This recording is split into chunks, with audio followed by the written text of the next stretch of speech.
All right, here we are again. Live and doing the things, making sure all of the audio is working. We are apparently currently streaming on both YouTube and Twitch. Let's verify this real quick. Where is it? Right here.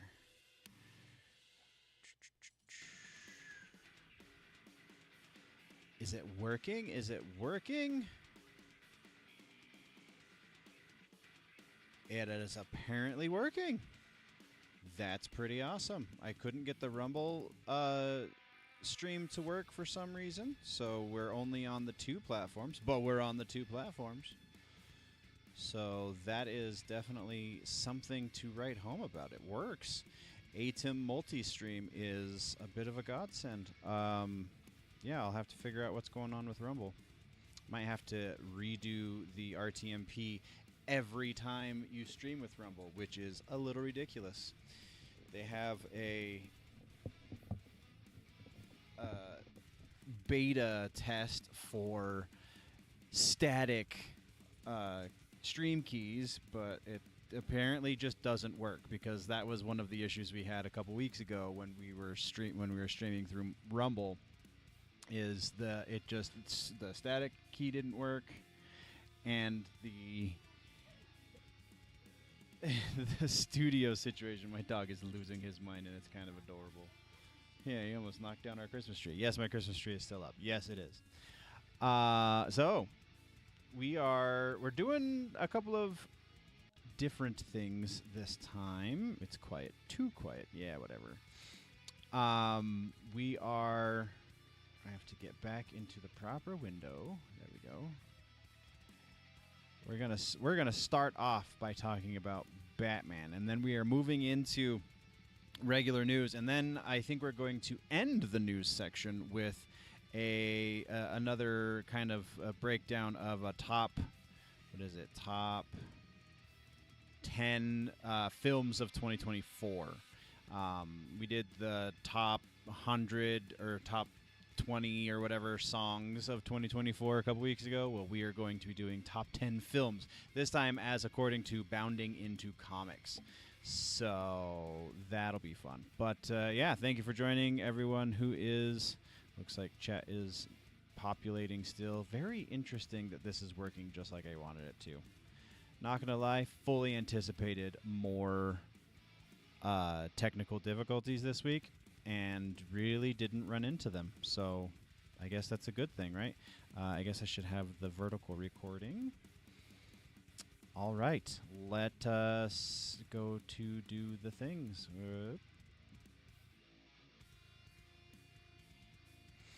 So there has been some stuff going on with the whole Pattinson situation. So let's kind of what I know, because I haven't read this article yet. Kind of like how I do reactions. I'll read the headline and that'll be fun to talk about, and then we'll get it queued up. And sometimes it works off, and sometimes it doesn't, or works out rather. But so TLDR of what I know about the situation as it stands. The Robert Pattinson Batman, and this has not been a secret the whole time. Matt Reeves and Robert Pattinson, their Batman is not in the DCU. It is an Elseworlds story as far as the movies go. I didn't remember Muschietti being the director for the proper DCU Batman movie, but it's kind of irrelevant. James Gunn has said that there will be a different Batman in the DCU. In recent weeks, people have been rumor-mongering that is going to change, that James Gunn has seen the success of Matt Reeves and Robert Pattinson's movie and the hype for the next movie, and which has been pushed back to 2026 now. So he's seen the success of that and how the fans are really enjoying it, and wants to adapt it or change the plan, I guess is probably more appropriate, so that Pattinson is in the DCU, and that is the Batman for the DCU proper. Well, it would seem that Andy Muschietti has taken issue with this, and that is where this article picks up. We will very likely be going down some rabbit holes with this one because I feel like this is pretty big. I already know one rabbit hole we're going to be touching on, and that is the Creature Commandos episode that has a silhouette of Batman in it. I just watched one where we saw Batman impaled on a stake. I'm, what am I, 4 episodes deep, 4 episodes deep, I think, into Creature Commandos. So we'll touch on that because there's a big rumor around the silhouette from a cartoon. Yeah, because everyone looks exactly like they do in the real world as they're represented in a cartoon, especially when it comes to superhero movies. Oh, man. All right. So let's get into this article from Cosmic Book News because that is where I start all of my research for even the regular research episodes. This is where I start my research because the guy who runs this, I can't think of his name right now. He also runs the trash one. What was it called? I have it linked on the Twitter. It's like my pinned tweet. Is it just in bookmarks? I think it might just be in bookmarks. No. Where did it go? I'll find it because it deserves tools. It definitely deserves traffic because like it's legit. Whatever, man. We'll find it though. So let's start with this article. Oh, the guy who runs the place. I was gonna go look that up. Matt McGloin is the guy who runs Cosmic Book and the movie review site. So, Andy Muschietti, the title, Andy Muschietti fires back. His Batman is DCU, separate from Robert Pattinson and Matt Reeves. Okie dokie. So, it sounds like James Gunn has created a big mess at DC, and now Andy Muschietti fires back and says his Batman is the DCU Dark Knight and separate from the Robert Pattinson and Matt Reeves universe. The backstory. So what happened is when James Gunn first announced the DCU, Andy Muschietti was announced on Brave and Bold, which is going to be our first introduction to Batman, featuring Batman and his son Damian Wayne. When James Gunn said Brave and the Bold script wasn't ready, insinuating he wasn't happy with it, rumors came out that Gunn wanted Robert Pattinson. Oh, there were also, we're going to go down some rabbit holes. There were also rumors based on what Matt Reeves said at the whatever awards show just happened. I don't know. The Golden Globes. Matt Reeves said something on the red carpet about how he doesn't know what the future holds, and he was kind of being really vague, and it sounded like conversations were had as to what it would take to adapt his Batman into the DCU, or adopt, or whatever word I'm looking for there. But it didn't sound like he was super keen on it, but was still trying to be diplomatic. At least that's how I read the tone in his voice when I watched the video. Or when the video was played for me, because I watched it. I was watching. It was at the gym. Good Lord, Den of Nerds. I was watching Josh over at Den of Nerds break it down, and I feel like his take was pretty similar to my take in that he thinks that maybe there have been conversations, but it's not really going to be a thing. And here we are talking about this news article. So back to the news article at hand. Gunn confirmed it had been discussed. See, there we are. Following that, in a recent interview, Andy Muschietti said The Brave and the Bold has been postponed, and he's working on a different movie. Then it was announced that Matt Reeves and Robert Pattinson's The Batman Part 2 has been delayed yet again, this time another year. Oh, by 27. I don't remember seeing that, but I've also not been super on it because we're in the off season, so I'm more focused on behind-the-scenes stuff. So interesting. It got bumped back to 2027.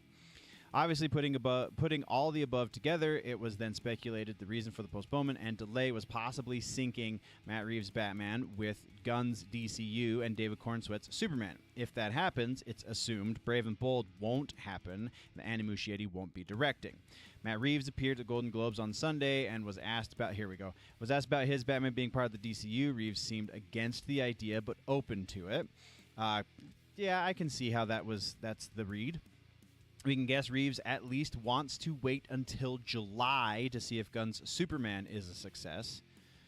I really don't think that's what he's doing. I really think Matt Reeves wants to get his whatever trilogy or whatever, however many movies he wants to make.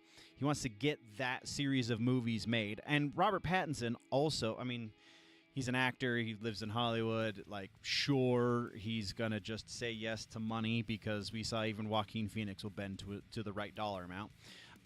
But we're still going to go on the assumption that he only wants to do this for however long he's contractually obligated to do it, because we heard about all the stuff from behind the scenes on the first movie, how he didn't want to work out and he had a different vision for how his Batman was going to look on screen and blah, blah, blah, blah, blah, blah, blah, all of the drama. So it sounds like Reeves wants to do his epic story. Pattinson wants to cash out. I don't see either of those two very key players signing on to join the DCU. It just doesn't make sense.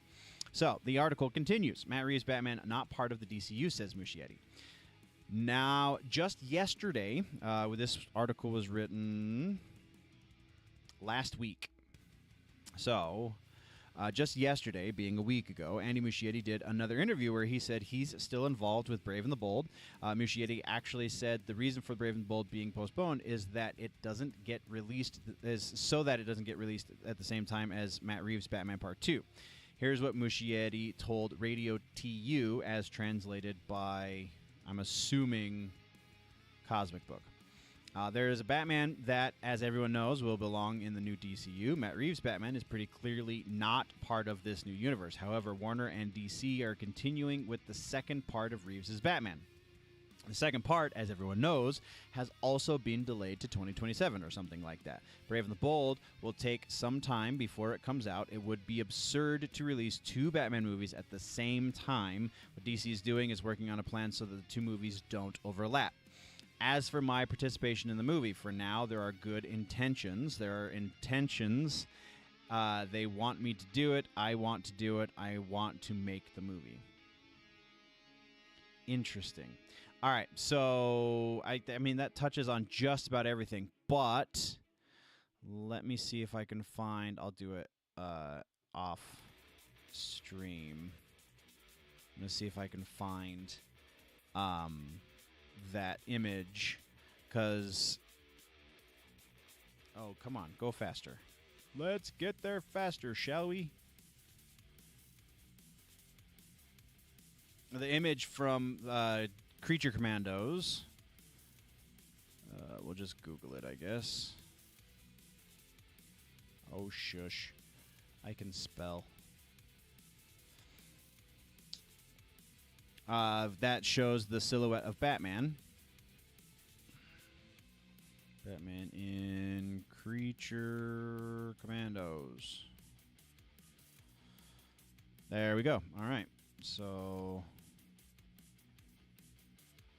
let's pull this up. New tab. Paste. So this silhouette, hopefully this one's big enough. Open image. Where are you? Image in new tab. Oh, bite me.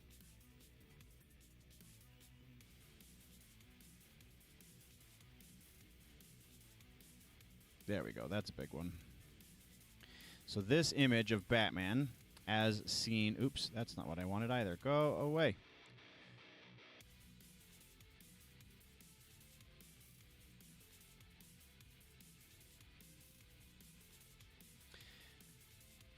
What'd you say, Pup? I didn't hear it. So this image of Batman, this silhouette, if you will, noticeably larger than the way Robert Pattinson was presented on screen in the Pattinson movies. The rumor is that because of the size of this guy, of this art... Hello, Chris. Glad you could join us, bud. because of the way this Batman is drawn, that obviously this couldn't be the same Batman as Robert Pattinson. And yes, I agree, it's not going to be the same Batman as Robert Pattinson, but it still could be. This isn't definitive for any reason. If you watch Creature Commandos, the lady doing the voice of the bride doesn't look like that in real life either. It's just an absolutely ridiculous conclusion to draw if your whole idea is, well, we're trying to prove or disprove who's going to be playing Batman in the live-action version of the character in this new universe that they've created. Like, that's just absolutely absurd. There was something else I wanted to throw into this segment, but, like, seriously, that's absolutely ridiculous. I think we covered everything because we talked about Reeves. Yeah. I think we covered everything. So yeah, we will be seeing the Pattinson movies conclude very likely with the third one. I don't think I've heard any rumblings that it's going to go beyond 3. And then between 2 and 3 is when it sounds like the Muschietti Batman, a.k.a. Brave and Bold, will be coming out into theaters, and that will be the proper DCU Batman. We are going to meet this Batman as he is well into his career, because the Brave and the Bold story, which they're going to borrow from, obviously they're not just retelling the Brave and the Bold, but the story, in every instance I'm aware of anyway, takes place very well into Batman's career as a crime fighter, as a vigilante, if you will. So we're going to see a very well-established Batman. We're going to see a very dark Gotham. We're going to be meeting Damian Wayne at the age of 11 is when it is in the comic books, I'm pretty sure, though I will not be surprised to find out that they are going to age Damian up quite a bit. But also the implication of Damian Wayne means we're probably going to get some at least reference, probably an actor cast in the role of Talia al Ghul. And I think those are the only major implications that we can. So either way, Pattinson doesn't have the figure and doesn't want to build the figure to be Batman in mid-career, effectively. And so, like, that in and of itself, if the guy doesn't want to play that, then that's not going to be the guy that they choose. Like, I don't understand why this is such a big deal, but apparently this is a huge deal. And Matt Reeves is going to make fantastic movies. Like, I really dug the first one. I really hope the second one steps it up even more. And then the third one just completely knocks it out of the park. Muschietti, I have some reservations because I saw The Flash. Also, his version of it was a little questionable by the end. Like, there's some very strange directorial choices in chapters 1 and 2, I think, that have me a little trepidatious as to him being the guy in charge of Batman in the DCU, at least to start. I mean, there's no guarantee he's going to continue directing Batman movies, but he's directing the first Batman movie. So that is what we got for the Batman situation. Let's get some more news, shall we? Let's close this guy, close this guy. We're moving over to... Oh, this is one that I was just listening to Josh talk about at the gym this evening, actually, before we came home and I started setting up the stream. World War Hulk. This is huge. I've actually, when I was setting up last week, I think I saw rumblings of this then, but we didn't talk about it in last week's stream because last week's stream was not necessarily a news stream. But yeah, World War Hulk is apparently getting adapted. Now, again, we're gonna read this, and there's a little bit of reservation here because some of these details seem a little bit too far out there, but we'll get there. Assuming that the Cosmic Matt at Cosmic Book has the same information that Josh at Den of Nerds has. So yeah, let's get into World War Hulk. Rumors are again swirling that Kevin Feige and Marvel Studios are thinking of a World War Hulk movie. I just lost my thing. There we go. What does the rumor say? The latest rumor comes via World of Real. Yes, that is the same source that Josh was quoting in his most recent video, who posted a few days ago that while things aren't considered official, the plan is to film World War Hulk later this year. And then I think, and we're probably going to get into this, but I think there is a February release date between Doomsday and Secret Wars. So that February release date between those two movies is not assigned a movie just yet. And so the rumor goes on to say that the World War Hulk movie, which will be, they'll plant the seeds in the new Cap movie that's coming out this year, and Captain America, and then they'll set up a little bit of the early feeding structure into a World War Hulk with the Thunderbolts movie that comes also later this year, I'm pretty sure. I forget the exact release date on that one. And then by the time we hit Avengers Doomsday, that's when we'll be full-on ready for World War Hulk, and then we'll get World War Hulk, which will be one of the lanes feeding into Avengers Secret Wars.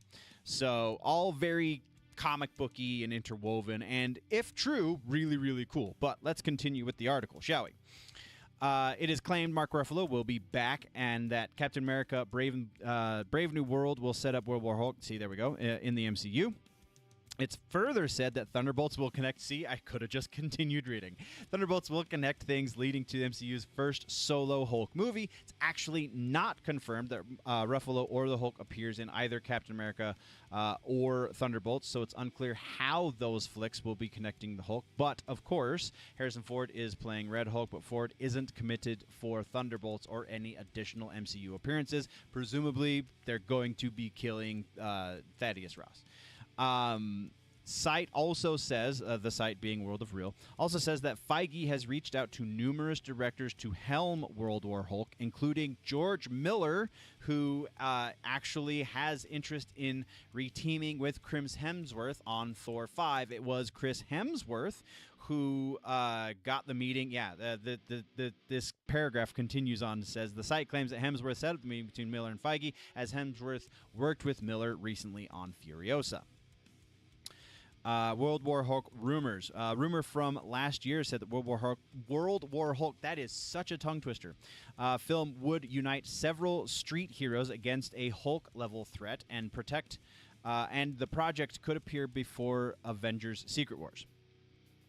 As I, being Matt here at Cosmic Book, as I went over there, that sounds like a huge disappointment. I'm a big fan of the Hulk comics and have all of the World War Hulk issues. Feige and Ruffalo definitely dropped the ball when it comes to the Hulk in the MCU. Yeah, as soon as I saw the trailer of Hulk on the planet, the Jeff Goldblum planet, in Ragnarok, I thought that's when they were planting the seed for World War Hulk, because that would make a lot of sense. And then I saw Ragnarok, and that is not what they were doing. that was such a disappointment. Like, that movie, as far as Hulk is concerned, like, I dug Ragnarok to a certain degree. I think that I don't really like Taika Waititi's style necessarily, but that was a fine movie. But, like, that was the worst decision to make with the Hulk. Like, leave him marooned for a while. let's stop hearing Mark Ruffalo in the news. Like, stop giving him a reason to be relevant for a little while so he can, get his ego in check, and then bring him back with this amazing, epic Hulk story. And there's even, like, the Maestro Hulk is rumored here, but I don't know. We might get into that here, too. Let's just continue reading, shall we? As I went over then, that sounds like a huge disappointment. Big fan, blah, blah. We just read that. So in the comics, a group of Marvel heroes send the Hulk to space, which leads to Planet Hulk, which is not goofy at all. And I will concur with Matt here. It is absolutely one of the coolest Hulk stories. Start with Planet Hulk, read all the way through World War Hulk. It's pretty epic. While on Sakaar, it's such a dangerous planet that the Hulk can't turn into Banner. A new personality emerges, and it's the most badass version of Hulk ever. Ends up falling in love with... I have not heard this person's name out loud, so I'm going to not say it correctly, and I apologize. Kyera. Long story short, she gets destroyed by the same ship the Marvel heroes sent the Hulk away in. Hulk gets pissed. Along with his war bond, heads back to Earth for revenge and to mess stuff up, which he does. Again, awesome story. There is an epic shot because Hulk doesn't just ride in a ship. He rides on the nose of one of the ships going back to Earth because he's so pissed off he can't be inside. Oh man, it is legitimately awesome. Instead, Feige's goofy ass MCU made a joke of the planet Hulk in Thor Ragnarok. Then we saw Ruffalo's goofy ass Hulk return in She-Hulk. Yes, oh my god, along with his goofy ass son Scar. In the comics, the son of Hulk is just as badass as his dad. Honestly, I don't know how they're going to do World War Hulk justice in the MCU. This is all conjecture that the author wanted to inject because MCU. How the heck did Hulk even have a son in the MCU? He had the brain of a child, went on Sakaar. Oh, boy. He makes absolutely zero sense. He's going to fight street-level heroes. Yeah, I didn't even think about that. I was so preoccupied with the rest of why the She-Hulk series was no good that I didn't even think, like, where did this son come from? There's no reference as to who it is. Dude, that would be an epic interpretation of World War Hulk. Make it into a horror movie. That would be insane. Like, if we get a World War Hulk movie, that means they have to do some sort of Land of Hulk preamble, right? So, like, the first act of the movie could be the Land of Hulk. So, like, that being the setup, and then the story arcs in some sort of horror situation where, like, he just messes everything up and then comes back to Earth and then exacts revenge because he's pissed off. Like, yeah, that would be pretty epic. I mean, that's going to be a lot. There's so much setup required there. I really don't see that happening, but that would be really, really cool. I totally agree. So, yeah, that is our Hulk rumor. Let's get into, what did I have next? Recasting. We actually have another. Oh, I don't know if I actually found this one. Give me 2 seconds, guys. Give me 2 seconds. I have to see because there's another recasting. Obviously, we're talking about Black Panther. Star Wars recasting. I can't think of the character's name. Balin. Where is this? Yeah, there it is. No, that's not it.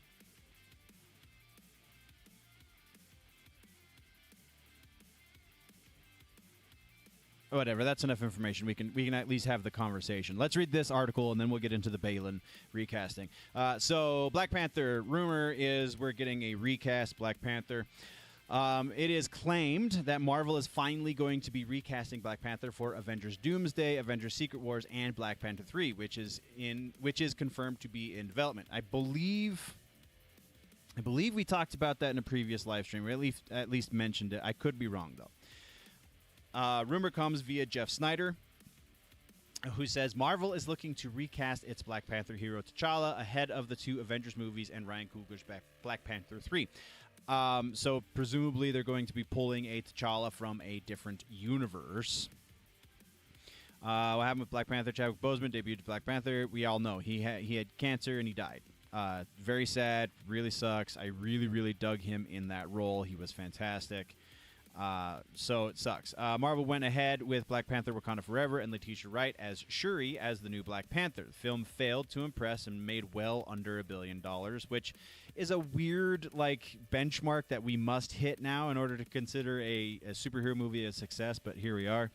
Fans have petitioned Marvel to recast. Chadwick Boseman, they're going to talk about his passing. What about recasting? Feige says not recasting. Following the death of Boseman, Feige said they will not be recasting when he announced Black Panther 2 back in December of 2020. Then it has the quote, because they're honoring Boseman's memory, insanely talented, blah, blah, blah. Feige says it's too soon to recast. Next, he says, with Black Panther 2 greenlit, fans are wondering if Marvel would ever recast. However, back in September of 2022, Kevin Feige, I think that was supposed to be Black Panther 3 right there, Kevin Feige reiterated it was too soon. As he told Empire Magazine at the time, it just felt like it was too much too soon to recast.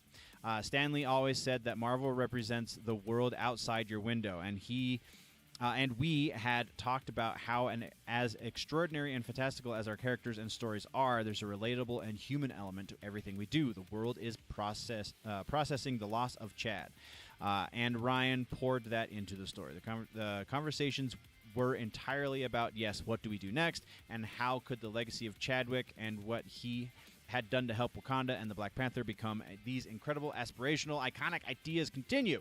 That's what it was all about. Marvel producer. Oh, that's right. I remember this one too. Producer Nate Moore, who recently announced would be exiting Marvel, actually said fans wouldn't see T'Challa in the MCU ever again following the death of Chadwick Boseman. Goes on to quote him, Boseman's family supports recasting of Black Panther. This is where this gets really, really interesting. However, back in December of 2021, responding to a petition from fans to recast, Boseman's brother did support the recasting of Black Panther. Derek Boseman told TMZ at the time that Chadwick would want the role recast. It tells TMZ, yes, he does think T'Challa needs to live on in the Black Panther franchise, and if that means tapping another actor to portray the King of Wakanda, the role Chadwick made famous and legendary, then so be it. And then much more there. Black Panther 3, what we know so far is that we have cast Denzel Washington, and Ryan Coogler is back to direct. That's basically it. But we are still a little ways out, so yeah, that it kind of makes sense. But so the other recasting, I'm gonna have to refresh my memory on it's Balin, but who is the actor's name? Let's pull it up on Wikipedia. Star Wars Ahsoka. There it is. So the actor who plays Balin, where is it? Ray Stevenson. What? It's in the wiki already. Ooh. Interesting. So Ray Stevenson, again, tragically passed, played Balin in season 1, and we are. I should pull this up so that you guys can see it too. I apologize. Let's do that. Where are we? We're going here. We're going there. We're doing the thing. So, hi, Side Note Gaming. What's going on? Welcome to the conversation.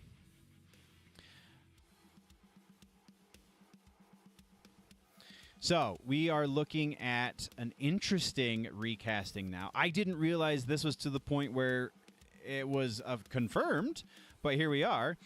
So we have... I just lost my place. Where the hell are we? Ray Stevenson, right there. That's Ray Stevenson, the man, the myth, the legend. Ray Stevenson played him in Season 1, Balin Skull.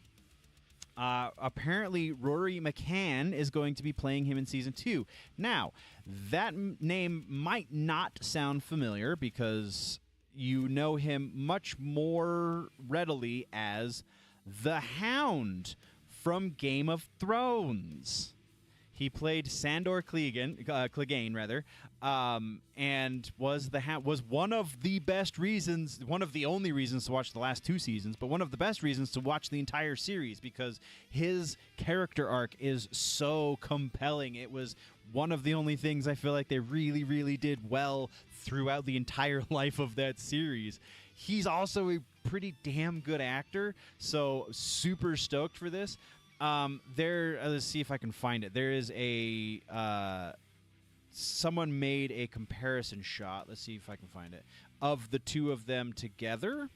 So I'm going to do a little copy paste because I suck with people's names. Rory McCann. Oh, come on. Copy.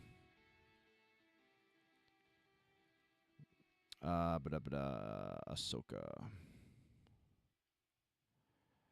And I already forgot Ray Stevenson. ADD is fun. Yes, Ray Stevenson. Ray Stevenson. Come on, fingers, follow. Images. There we go. That's what we want. THR. Oh, the Hollywood Reporter is. Ooh, this is a lot bigger than I thought it was. This is pretty dope. Let's go. Let's go, let's go. We're going to read this article now because, yes, please.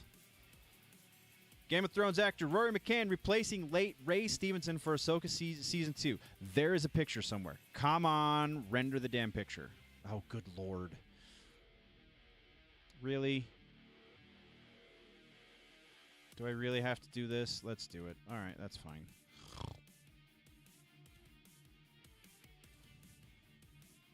That right there.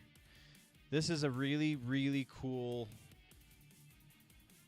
comparison between these two gentlemen. Look at this. Like, that is a... They could potentially be related, these two gentlemen. And so the fact that they're going to be playing the same character is pretty damn cool. Like, I'm going to say really damn cool. So, all right, sorry. We're gonna read the article, I promise.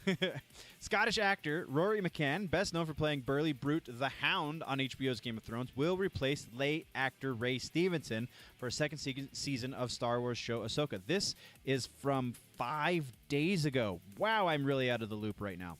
Stevenson played the hulking former Jedi known as Balon Skull in the Disney Plus series. He did an amazing job, too. I really, really liked that character so much, largely because of his performance. He died after a brief illness in May 2023, 3 months before the series premiered. Actor was a fan favorite thanks to his resonant voice, humor, and roles in Punisher Warzone, Thor movies, and TV's Rome.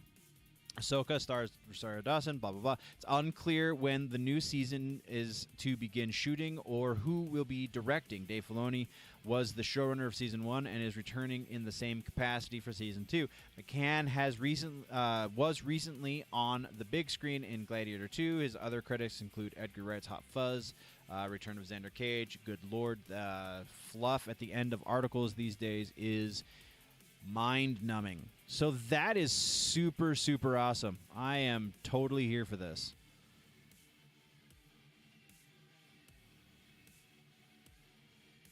All right. So let's do this. Let's continue on.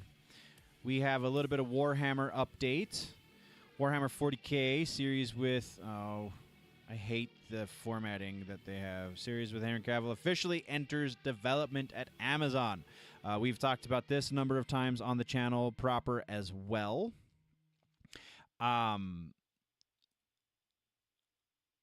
So, yeah, let's read the update. Followers of the Emperor rejoice, while heretics drown in sorrow. For the Emperor, it has been confirmed that Amazon MGM Studios has officially moved forward with the Warhammer 40K television series, featuring Henry Cavill as its star and executive producer.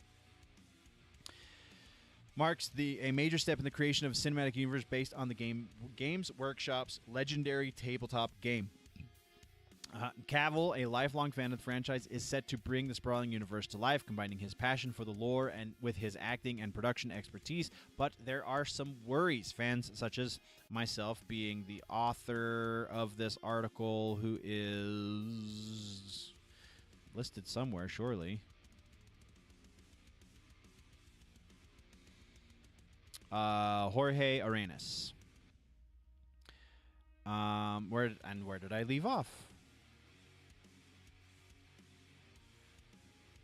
Is set to but there are some worries. Fans as myself, I can't help but think of Cavill's experience with Netflix's Witcher and wonder, will he be screwed again by bad showrunners? The timing of this announcement is quite interesting because it marks exactly 2 years after Amazon acquired the global rights to Warhammer 40K in December of 2022.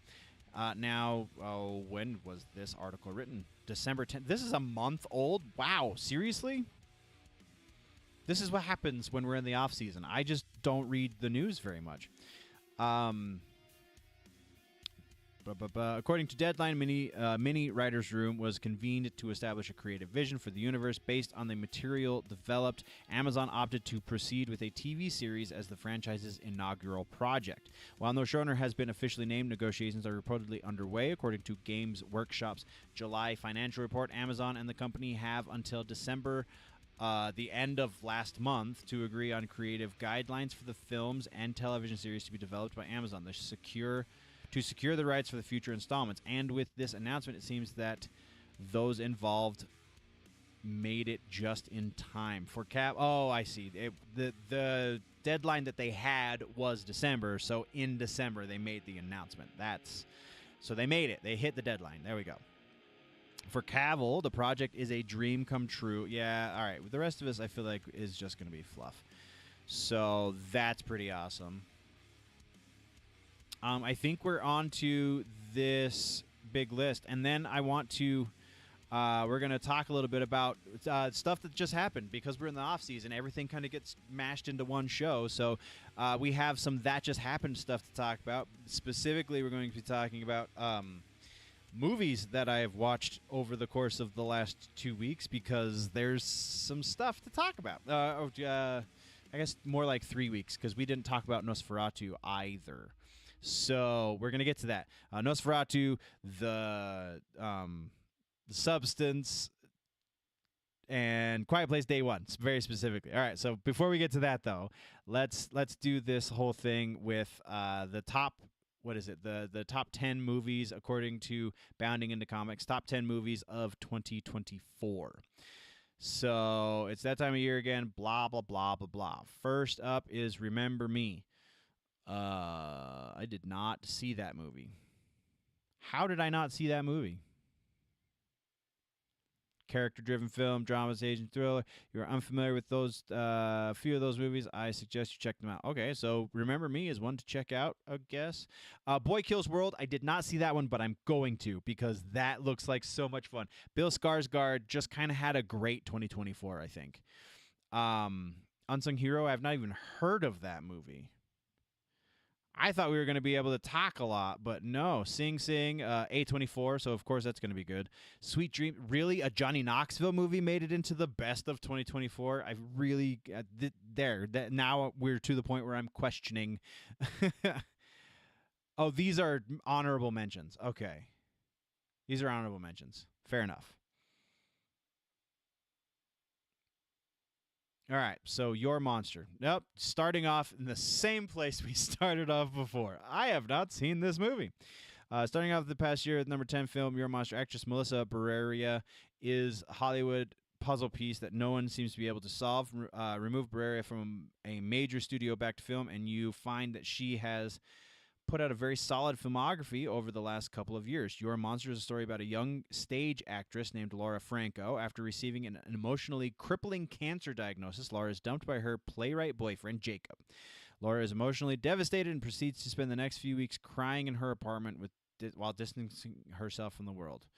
Bible verse that says, it's better to dwell in the wilderness than with contentious and angry woman. Your Monster is a perfect representation of that very problem, as the film is an emotional roller coaster of the life of a woman who can't seem to pull it together. Huh. All right. Sure. Trailer for Your Monster. Great. Late Bloomers. Oh, this one I remember seeing trailers for because it's Karen Gillan. I was not motivated to see the movie based on any of those trailers, so I'm very intrigued why this is actually in their top 10. Millennials get a bad rap for a good reason because despite growing up, many still refuse to grow up. Karen Gillan Known for her roles in Guardians of the Galaxy and Jumanji franchise, is one of the few actresses in Hollywood who still reaches out to do similar films. Oh, smaller films. I can read. Late Bloomers is the story of a 30-year-old woman named Louise who is doing nothing, who has nothing going for life at all. After a pathetic display of trying to get back with her boyfriend, she ends up breaking her hip, causing her to go to rehabilitation because most people who are rehabbing their hips are twice her age. She's forced to get to know a stubborn, mean old Polish woman named. Oh, that does sound interesting. I really. Okay, sure. Ordinary Angels, didn't hear of it. That's what's his toes though from Reacher, and Aquaman. Why can't I think of his name? Alan Richardson, there you go. Plays Ed is struggling to raise two daughters all on his own, one of whom is desperate need of a liver transplant. Oh, it's another really sad tearjerker drama. Oh, good lord. September 5th? The hell is that? Oh, it's the Olympics thing. 72 Summer Olympics was one of the biggest displays of political incompetence in the world has ever seen. For those who aren't old enough to remember the real life story, it happened during the stages of the Summer Games. A group of Palestinian terrorists kidnapped the Israeli Olympic team and demanded a path of escape while threatening to kill the hostages. So that's what this movie is based on. That one does look pretty good. The Bike Riders at number 6. Good choice. This is such a unique, interesting movie. I did see this. When did it come out? I feel like it was November. Does it say? I don't think it says. But yeah, this is such an extreme. So Tom Hardy is always a win. I'm starting to learn that Austin Butler is also kind of always a win. And then you've got Norman Reedus. This is Norman Reedus. In spite of how it looks, that is absolutely Norman Reedus. A really, really kind of quirky drama about a real life bike club that started back in the 50s, 60s, and 70s, apparently. Film. Time we're back to American culture in the Midwest during the 60s and 70s, and the cinematography of the movie does a great job of making the setting look like another world when compared to today. It absolutely does. The cinematography in this movie is beautiful. Tom Hardy plays Johnny, the president and founder of the club, who got the idea from watching old 50s television show of creating a biker gang of his own. Early promotion of the movie, blah, blah, blah. That is legitimate. I would say if you haven't seen Bike Riders, watch it. It's on Prime right now, I do believe. Hijack 1971. Again, another movie that I did not see. To be fair, these guys have a weird, weird taste in movies. Like reading some of their reviews, it's like, I don't know. Yeah, okay, skipping that one. Kill. It looks like it's an Indian movie. Yeah, India has given us blah, blah, blah. That's why I didn't see it. Juror number 2. What? With J.K. Simmons? What is this? Everybody hates jury duty, but imagine being a part of a trial for a crime that you committed. Oh, yeah. Okay, I do remember the trailers for this. Nicholas Hoult plays Justin Kemp, a recovering alcoholic who just got called in for jury duty. The case about a woman who got into a public altercation with a boyfriend at a bar and afterward was found murdered and left in a ditch near a bridge where the altercation took place. Huh, interesting. Officer Black Belt. This one looks like it's from Korea. When it comes to genre of black comedy, the way that Hollywood presents the genre is by making light of horrific situations such as death and sexual assault. In Hollywood's eyes, comedy comes from making light of serious situations to the point it feels like they're going out of their way to either belittle them or reveal their evil nature. Officer Black Belt is the story of a young man named Lee Jung-do who helps a probation officer named Kim Sun-min capture a violent offender in the neighborhood, and Kim decides to recommend Lee for a job within the force. Officer Black Belt is a brilliant film. Interesting. Buddy cop thing from South Korea, perhaps? Harbin. There's so many... Were there no good American movies, or what? Yeah, that was kind of a bust. I kind of half anticipated that was going to be the case, but yeah. So feel free to chime in, Chris, whenever. But so Nosferatu, if you haven't heard the hype at this point, I feel like you probably live under a rock. Nosferatu came out on Christmas Day. I saw it on Christmas Day. I was blown away on Christmas Day. Yeah, the just how to comparing this to Dracula, right? Comparing this to the Keanu Reeves. Oh my God, I'm gonna blank all of the names of the actors in Dracula. Winona Ryder. Um, I can see all their faces. Oh, good Lord, Dracula 90. Where is it? Not 2000. Dracula Untold, Dracula the TV series. All of these are not terrible, but not what I'm looking for. Oh, because it's Bram Stoker's Dracula, isn't it? Bram. There it is. 92 film. That's what we're looking for. Cast list, because my brain sucks. Gary Oldman, Winona Ryder, Anthony Hopkins. Those were the two names I was looking for. Anthony Hopkins and Gary Oldman. Comparing Nosferatu to Dracula, I mean, you have to, because that's where Nosferatu comes from. But as far as like movie making goes, they tell a very similar story, but they feel worlds apart. And I think that the imagery of Nosferatu is a large part of what really sets it apart from Dracula. But also, like, Nicholas, everybody's talking about Bill Skarsgård as Orlok and Lily Rose Depp as whatever the hell. We'll pull that one up now that we're not talking about this one. Nosferatu. This one, Robert Eggers. Lily Rose Depp's character's name was something Ellen Hutter. So everyone's talking about Bill Skarsgård because Count Orlok is frightening in weird ways. Lily Rose Depp because she's Johnny Depp's daughter, and she's kind of the most pivotal character in the story, though I don't know that she gets really a story arc, which is interesting. And I mean, there's been a bit of mention of Willem Dafoe as Albin, the professor, because his character is so weird. But really, I feel like not enough is being said about Nicholas Holt's performance. Jeremy John's review of the movie cast a little bit of light on Nicholas Holt's performance because the scene where he meets Count Orlok, he just kind of runs this crazy gamut of emotions, and you see it all play out on his face. He says the same thing, Jeremy Johns says the same thing about Lily Rose Depp, in that you see this crazy breadth of ability to display emotions through their face and their physicality. I really don't think Lily Rose's performance illustrates it nearly as well, not even half as well as Nicholas Holt's performance. Lily Rose did fine. I feel like there were a little bit of issues with accent consistency on her part. Emma Corrin is in it too. Totally forgot she was cast in this. For those that don't know why that name is significant, she plays Professor Xavier's sister in the Wolverine and Deadpool movie.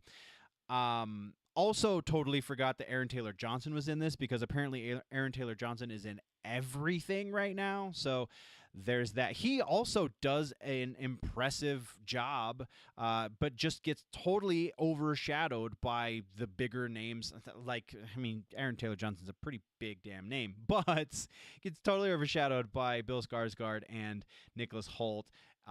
Very explicitly those two, and also to a certain degree Willem Dafoe's performances, partially because I think they all got a lot more screen time than he did, but also partially just because it's Nicholas Hoult and Lily Rose Depp and Bill Skarsgård and Willem Dafoe. Like, these are names that, I don't know. I feel like Aaron Taylor Johnson, while he still has a draw, he is definitely a name in and of himself. He's not quite to the same level as the other ones, for whatever reason. But yeah, absolutely loved it. I mean, I'm not going to go into the details, obviously, just because this is a real quick. We're going to talk about the thing, but yeah. So the other movie that I really dug that I have watched over the course of the last couple weeks, because we haven't really talked about this kind of stuff for that long, was Quiet Place. Quiet Place Day One. There it is. So this movie is now on. I think you can rent it on Prime. I think that's how we watched it. We had a couple of digital credits, so that's what all you really can do with your digital credits is rent movies or buy movies, I guess, if you have enough. So that's what we did because I really, really dig the Quiet Place movies. I liked this movie. It is not as good as the first A Quiet Place movie, though, because of the I don't want to say groundbreaking because that's giving it a lot more credit than it probably deserves, but because of the unique nature of the horror elements of the first Quiet Place movie, I don't think any of the other movies in the franchise will be able to have the same impact and the same storytelling ability, like they're not the same draw. They won't be on the same level as that first one because of how unique it was. So the prequel to the first movie, being A Quiet Place Day One, was good. I liked it just as well as the second movie. Lupita Nyong'o is kind of always a win. Like I feel like even when she's just doing the voice of Maz Katana, still kind of always a win. I don't know that I've ever seen her in anything I was like, she did okay. She's always got, and she dropped an incredible amount of weight for this, and it shows. Like there's some behind the scenes stuff. If you watch it, there's some behind the scenes stuff you can watch as well. I would suggest you watch that afterwards because it's really, really cool. But like I watching the movie, I was like, this is like she looks like she's got her character has cancer in the show, or in the movie, so she lost the weight to kind of get more in the headspace of somebody who has that disease. And I wasn't sure if she's just, because it's a thing. Actresses in Hollywood, especially female actresses, actors, whatever, go through phases, go through body phases. Sometimes they put on weight, sometimes they lose weight. It's their personal lives. I generally don't care as long as they're not hurting themselves. It is what it is. So I was curious as to why she seemed smaller than the last time I remember seeing her in a movie, which I think was Us rather. This Is Us is a totally different TV show actually. So yeah, when I watched the behind the scenes stuff afterwards, it was like, oh yeah, she lost. I think it was like something like 30 pounds to play this role, and that is insane because she's not a very big person to begin with. So you get a lot more of a look at the monsters in this movie, which I think is one of the biggest reasons why the first movie was so impactful, was because they reserved those shots. You didn't see too much of the monsters, which is usually the way to go when you're doing monster horror. As evidenced by what was that stupid monster movie? And then John Goodman was in that weird sequel that barely had anything to do with it. I can't even think of it right now. Whatever. Cloverfield, that's the one. Yeah, as evidenced by Cloverfield. If you watch Cloverfield, they show you way too much of that monster, and it totally kills it. So in Quiet Place Day One, you see a lot of the monsters, but I think it works on a different level. Like obviously being intimately familiar with the monsters' faces kind of lessens the impact of when you see them because you see them a lot. But it shows you the way these creatures interact with one another because you see so many of them. It shows you the way these creatures kind of interact with their environment a lot more because you see so many of them. In the first movie, I think you see one creature with any sort of significance, and in the second movie, you get a little bit more. But the first movie, there is a significant, and then second movie, you see a glimpse of day one in the area of the world that those people live in, which I can't remember off the top of my head right now either. But day one, Quiet Place Day One, the movie takes place in New York City, and yeah, is definitely worth a watch. Like absolutely worth a watch. If you have a couple of credits queued up on your Amazon Prime digital credits, this is for sure worth a rent. I would say even just because I really dig the universe, Quiet Place Day One is worth a buy. So there's that. You have to be into creature horror though. Then the other movie, and this one we're gonna spend a little bit of time on because oh boy, The Substance. Everyone is just talking about how really great this movie is. So I finally found a way to watch it, and it is not. I think the first person I know of that has me and my girlfriend both, I guess, that has this take on it. But the first person I know of that is putting a review out of this movie. I don't think this movie is as great as it's being built. I think that a lot of people are liking this movie because they think they have to. Because it takes a lot of doing to watch this movie, because Mubi is not exactly a streaming service that many people have. So you're borrowing somebody's login information, you're doing the 7-day free trial, you're sailing the 7 seas, whatever you got to do to see this. Or maybe you were lucky enough to see it in theaters, because I definitely was not lucky enough to see it in theaters. And I say that just because that's the phrase, but I don't think luck had anything to do with this. All right, so I have issues with The Substance. Let's start with the billing of this as a body horror movie. Sure, there is an element of body horror.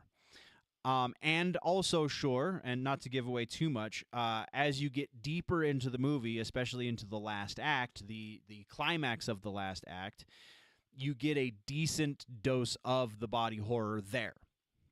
But for a vast majority of this movie, the horror comes in the psychology. And even then, there's so many caveats here. Even at that point, I still don't necessarily like calling this horror exactly. Thriller, perhaps.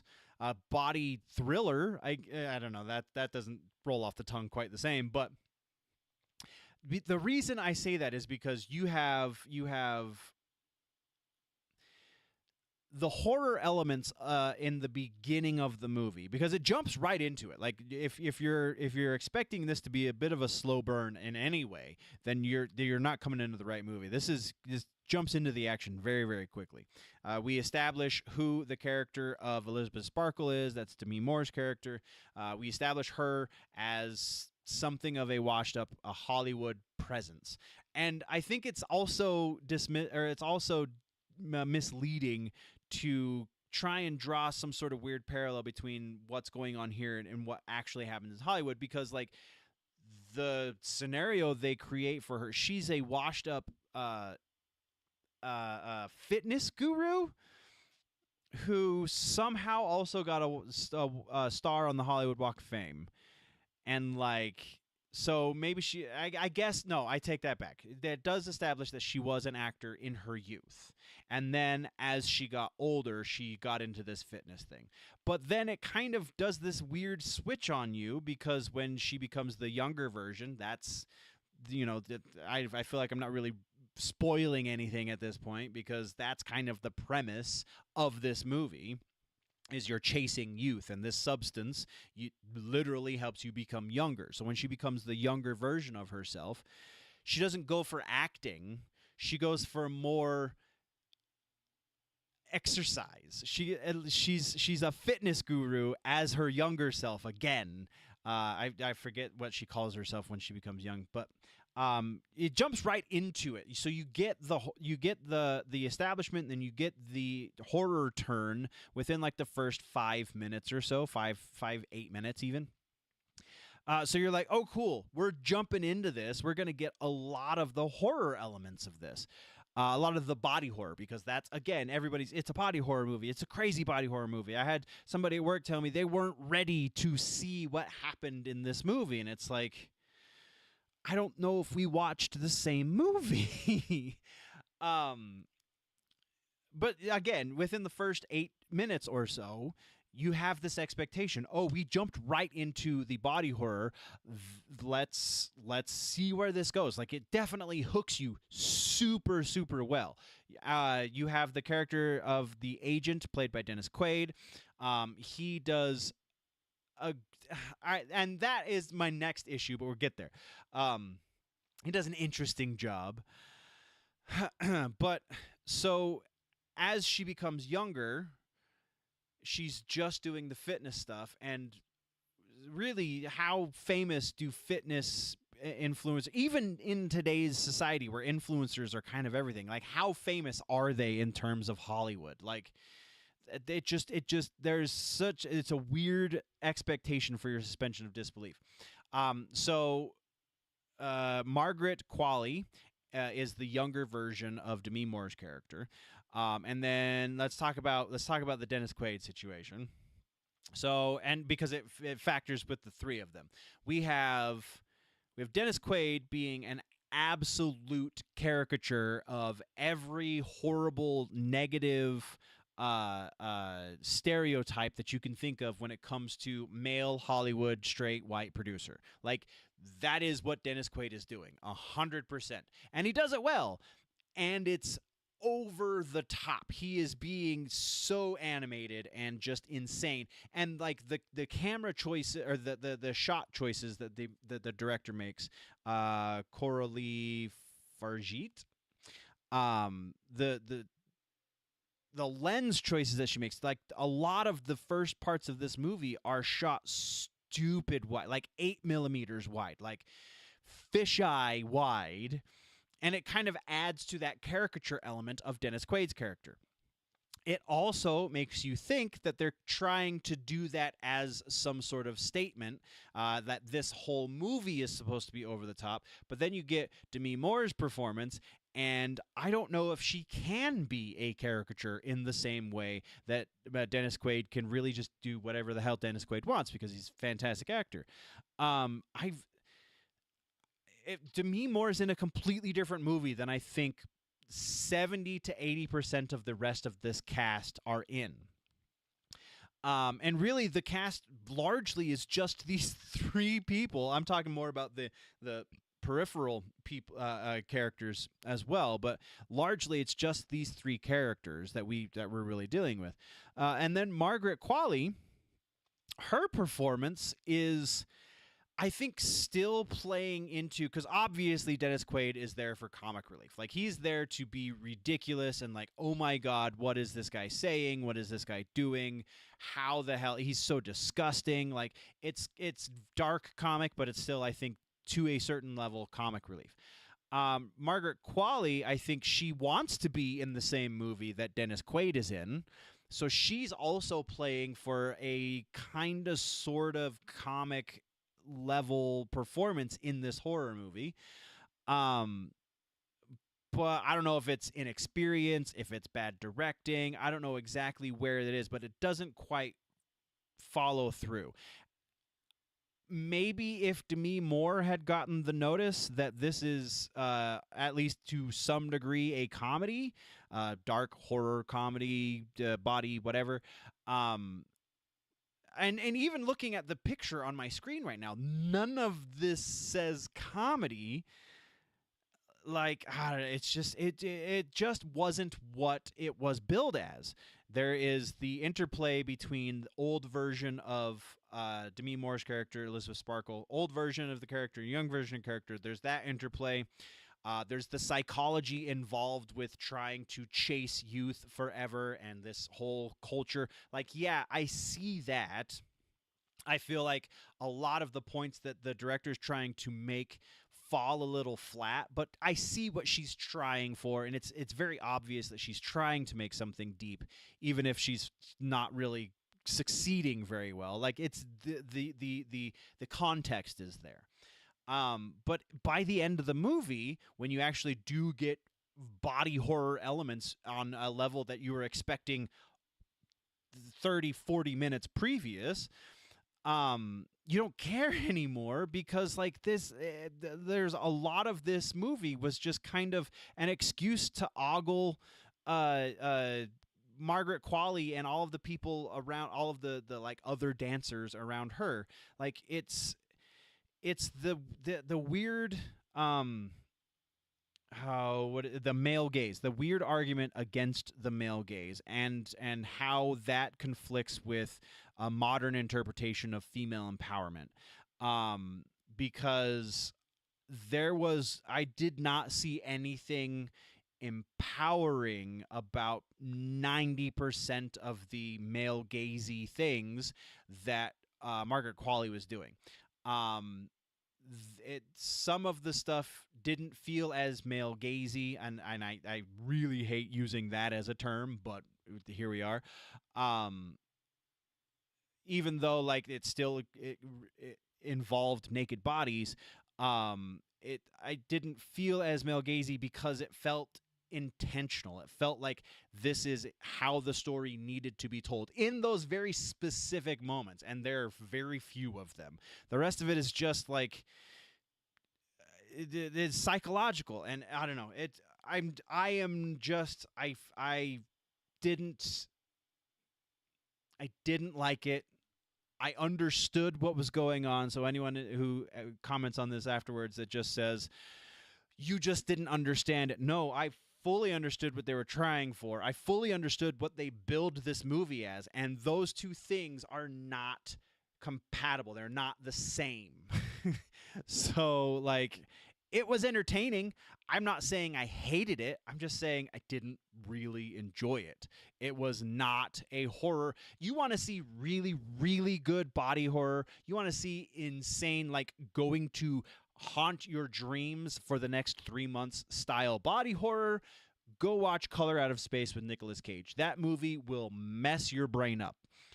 This movie, it will be something to watch for in about 90 minutes. Like that's the best I can do for suggesting to see The Substance. Oh, now that I've gone on a what was that, like a 20-minute rant. Um yeah, I have dinner to eat, and then we will be back. I'll try and shove it in my face real quick. So this is though where the regular stream ends, and the gaming stream will begin in about 10 to 15 minutes. So I anyone who sticks around, I appreciate you. Thank you very much. Otherwise, we will see all of you who are listening in post later. Well, next week should be again this same schedule. Like I said, we're going to be doing this until February. So the week after Valentine's Day will be when we kick back into regular news shows. Oh, before I forget, good Lord, I can't believe I did this. Let's change scenes and do the thing. I have to talk about the DUBBY, because DUBBY is channel partners. Dubby.gg is the website. That is the place to go get your caffeine needs. Energy drinks specifically, not even just caffeine. They have hydration drinks as well.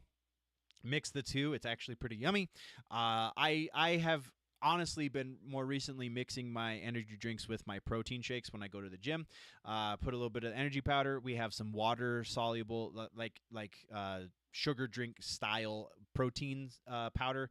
I do a scoop of the protein powder, and I do like 2 scoops, depending on which bottle I'm using, of the energy powder, and it legit, it's really good stuff. So I mean, we've talked a number of times about how unique Dubby is and that it's lower in caffeine, but still helps you better than most energy drinks in the neural function arena because it has the nootropics that they put in there that help you focus, help you stay on task. If you're somebody like me who is who has unmedicated ADHD, it definitely helps a lot with my focus when I'm at the day job and stuff. So it's pretty great. I'm super excited that Dubby has partnered with the channel, and they have a code you can use, Generally Nerdy, at checkout. Get you 10% off of your purchase, and it gives me a little bit of a kickback as well.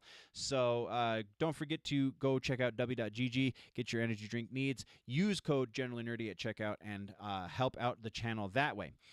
All of that being said, we'll get the W off the screen now. All of that being said, thank you very much, nerds, for joining me.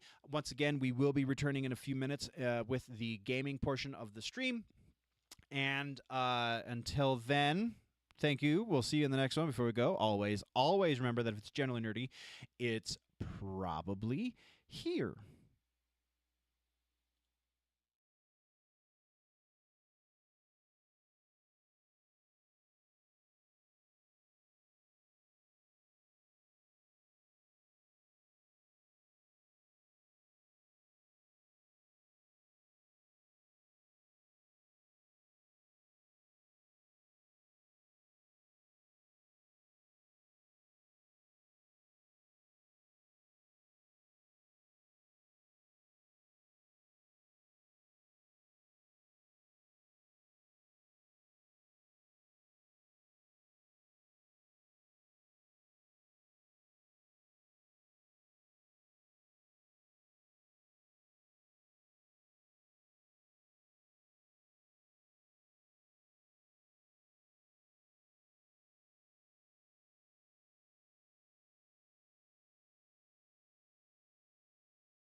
Toffee!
Okay, we are returned.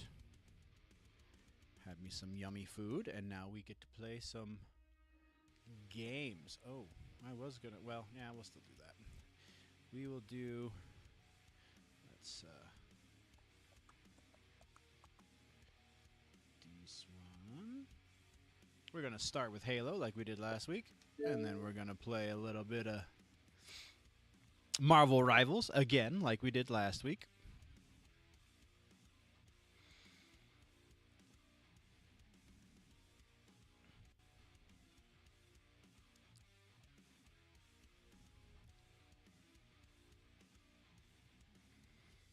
Let's go update the.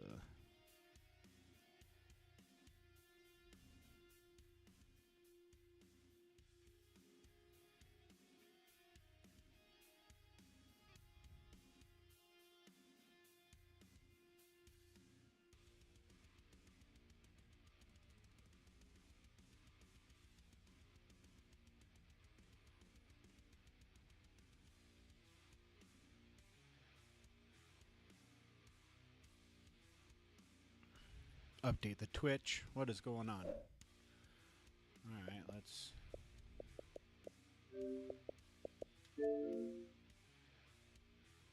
Force quit and go back in, maybe?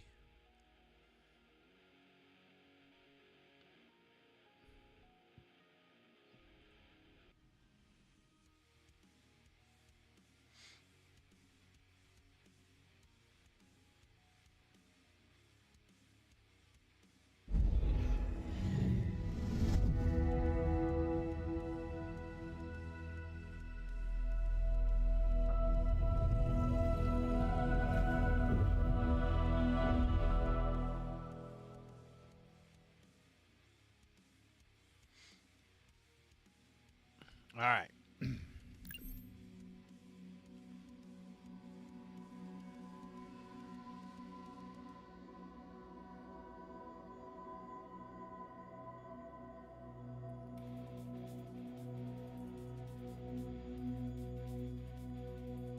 Good lord, it's taken forever. Multiplayer. Let's make sure we have. Okay, we're on. Oh no, we're not. We need number one. Number one setup on the controller. We go. Yeah, let's play a round of Castle Wars. I haven't played this since they opened up Forge to custom gaming.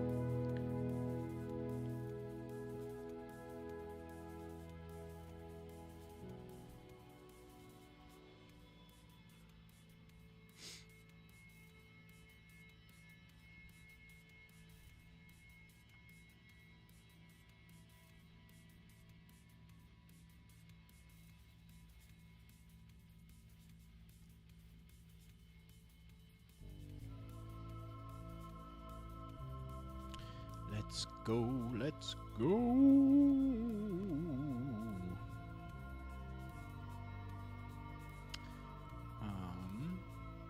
I was gonna go, oh yeah.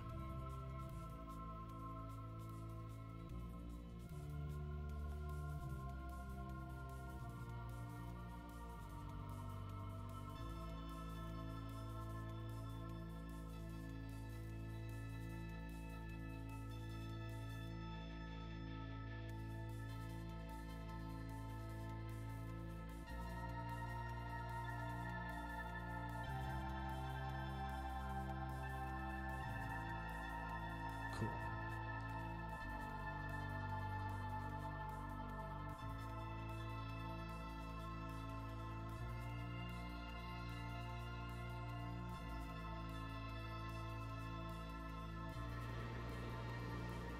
Castle Wars. Oh, they even have announcer voice and everything for it, huh?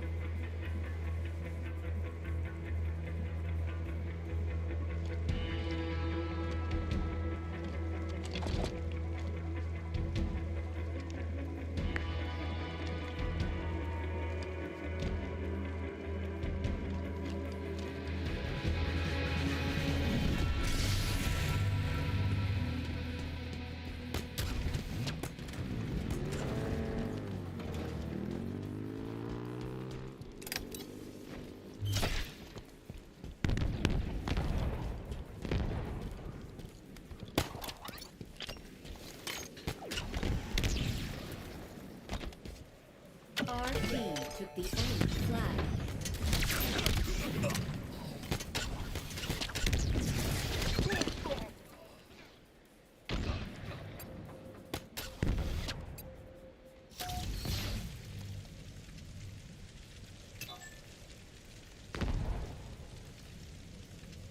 Carrier killed.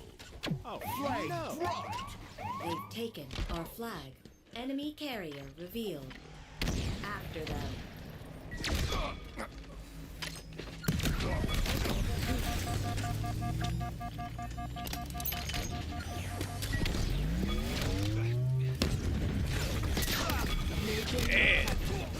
Proud. Oh, baby.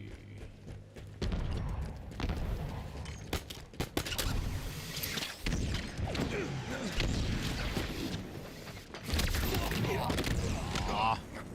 Now I'm dead.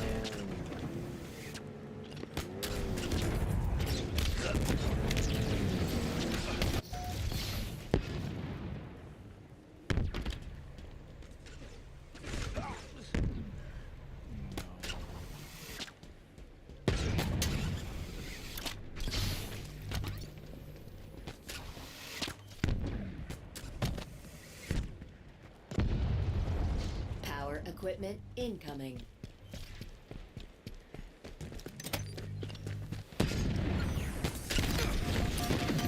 Overshield inbound.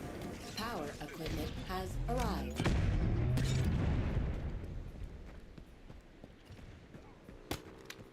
Overshield available. Damn. Wonder if you can do that.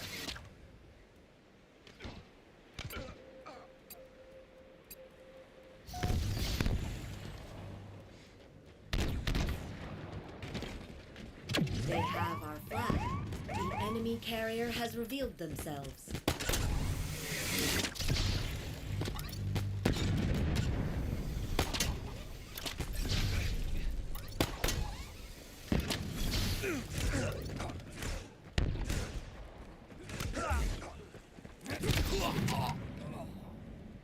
Take out the flag. Son of a bitch. Enemy captured your flag. Gravity hammer available.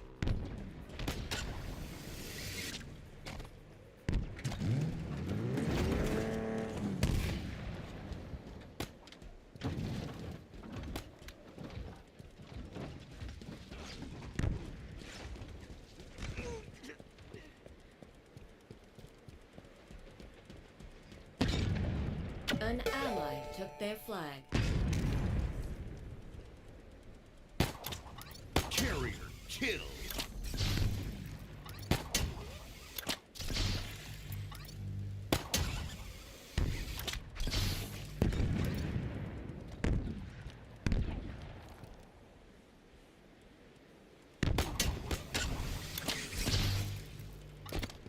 Power equipment en route.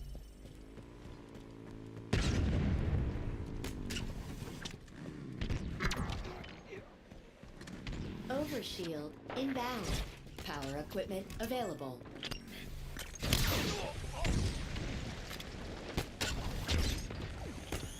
Overshield available.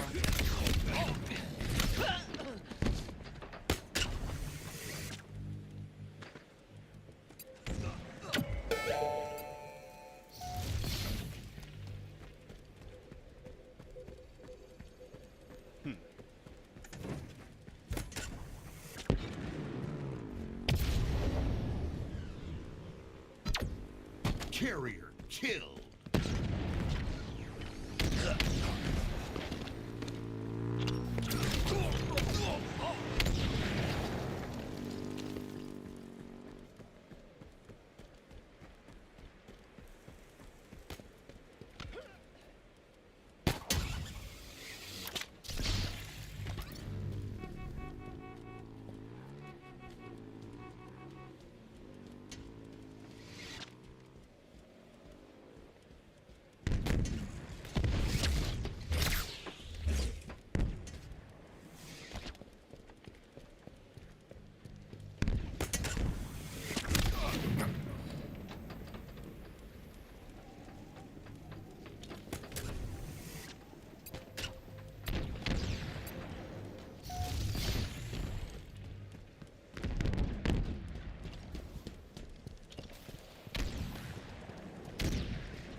The respawn time on this sucks.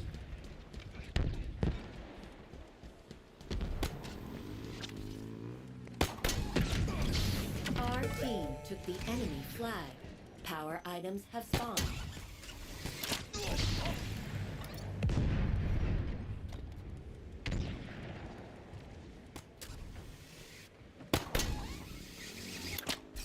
Carrier killed.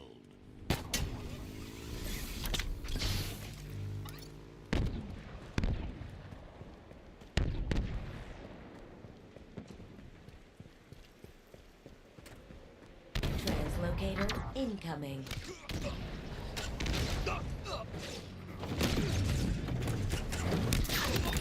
Grapple shot obtained.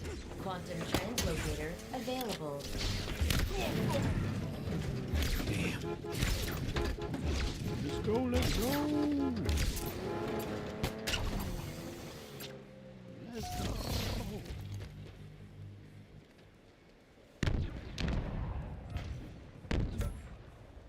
Overshield available.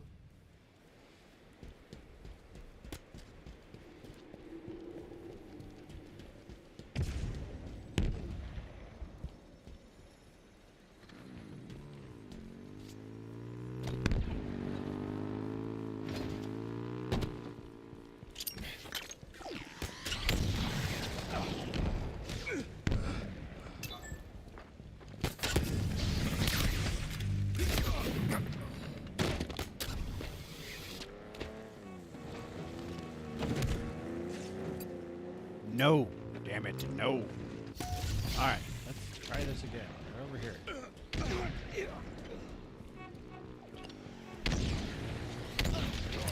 Power What the? Oh, there's two of them. Okay.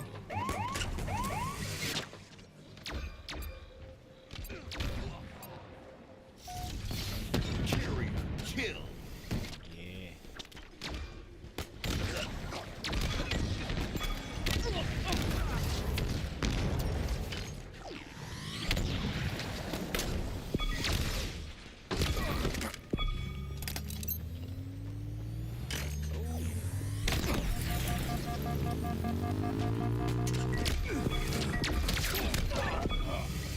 Well, I at least helped. Jesus.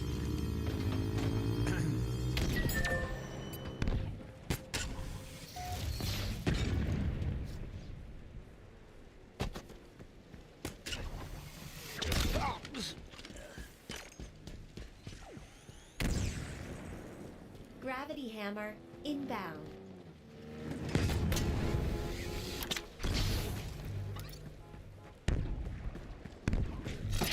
Gravity hammer assembled. Gave him the kill. Oh no, I got. Okay, I got.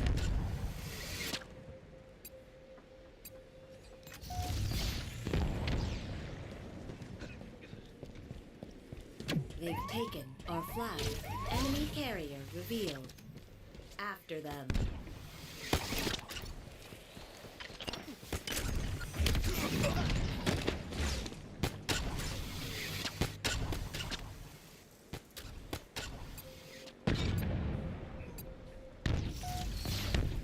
And we're toast.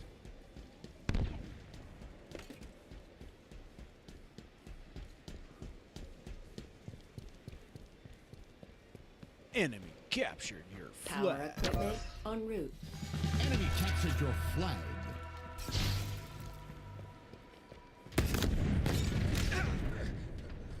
Power equipment on the field. Ah.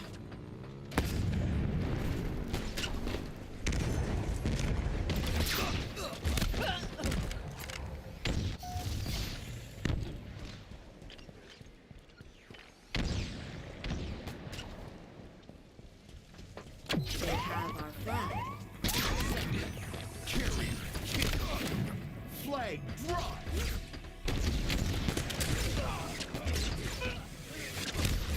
3, 2, 1. Good lord, why is it a 10-second respawn time?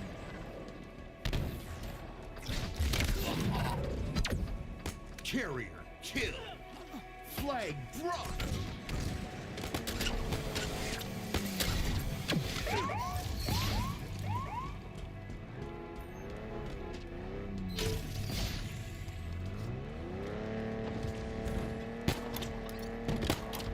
Overshield inbound.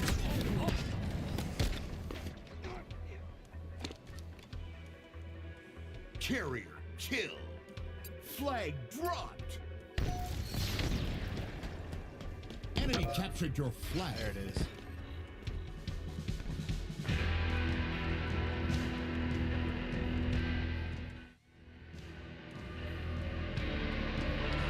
Yeah, maybe I'm just apparently not cut out for Castle Wars.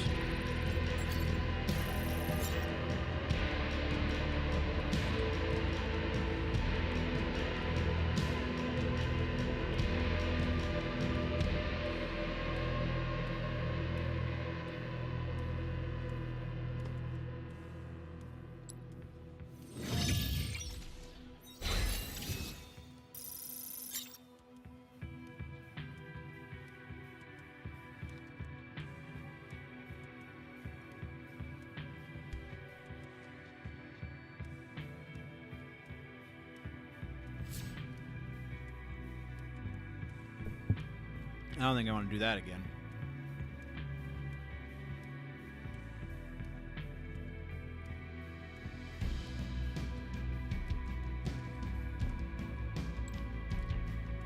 No. Quick play. Should be everything we left it at last week.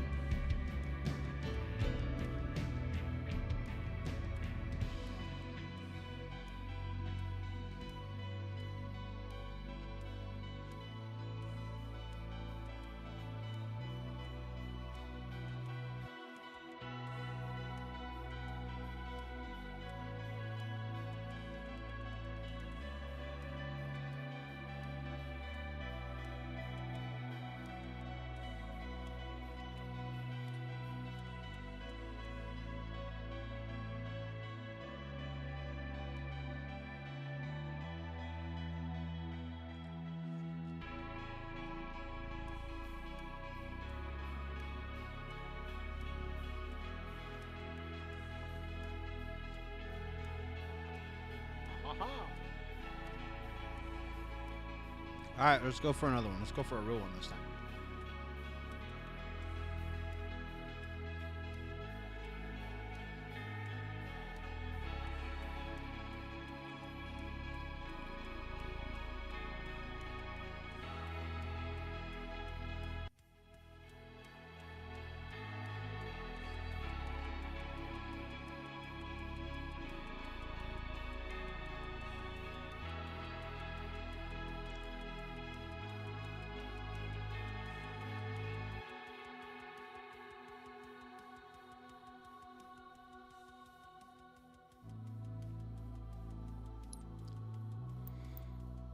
Oh, I did look at this.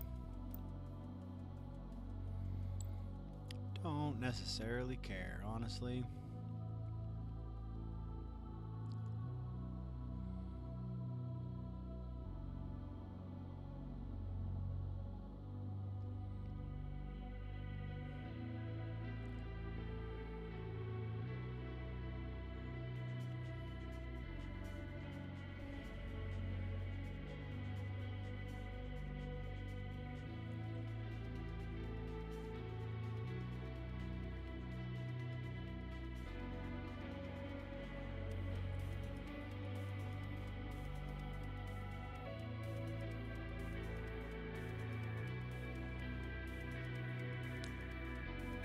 Wow, how long is this going to take to load?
There we go.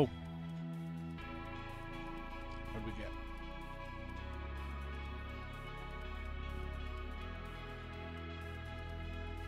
Slayer.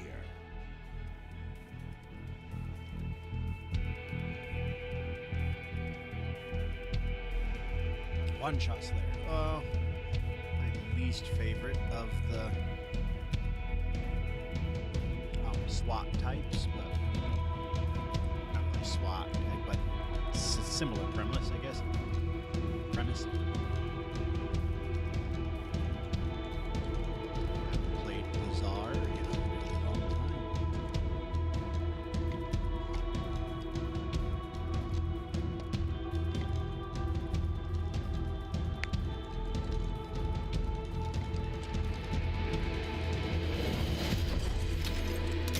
Kill like there's no tomorrow.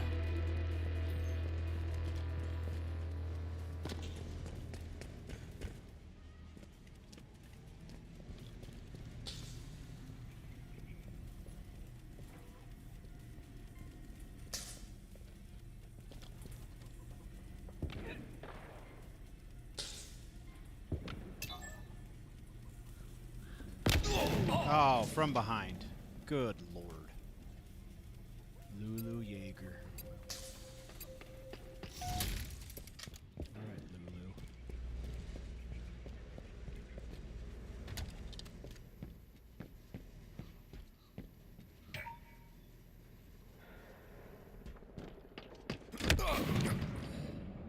Did she really beat me down? For real? Should have just fallen.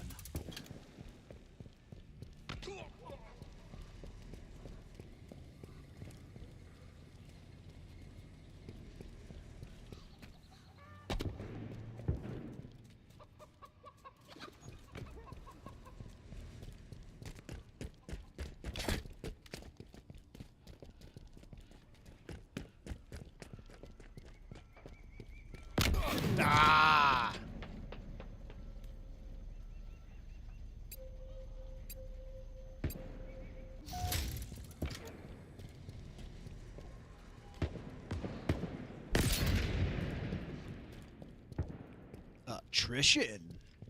Requisition. Oh, requisition. Something. It's words. In a hail of gunfire.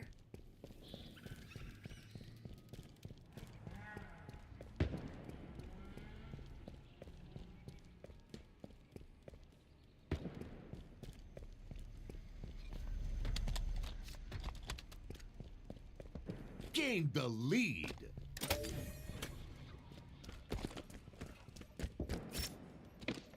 Target spotted.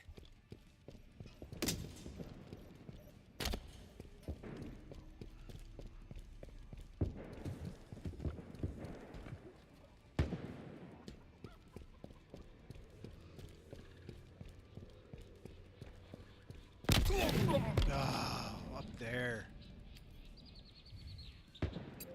Coming for you, Lulu.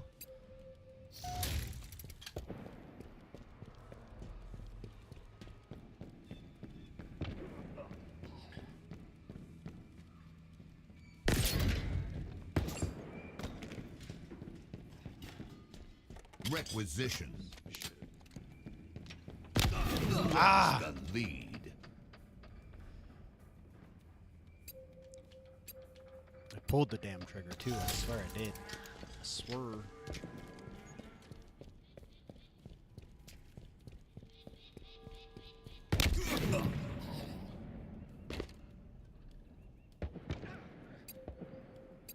It's rough. Rough. God. I just saw her.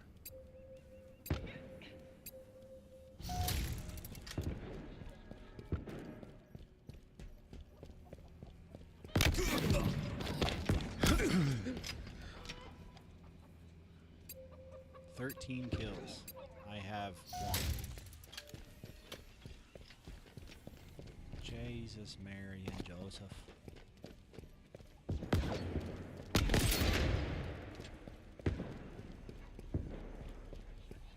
Requisition. Enemy halfway to victory. Damn it. Super rusty. Playing too much Mortal Kombat. Well, I don't know if too much is the word I would like to use. I guess too much Mortal Kombat to not be rusty at Halo.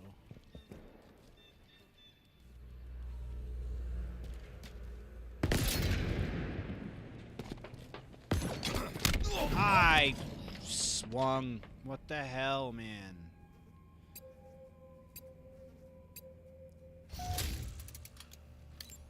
In my sights.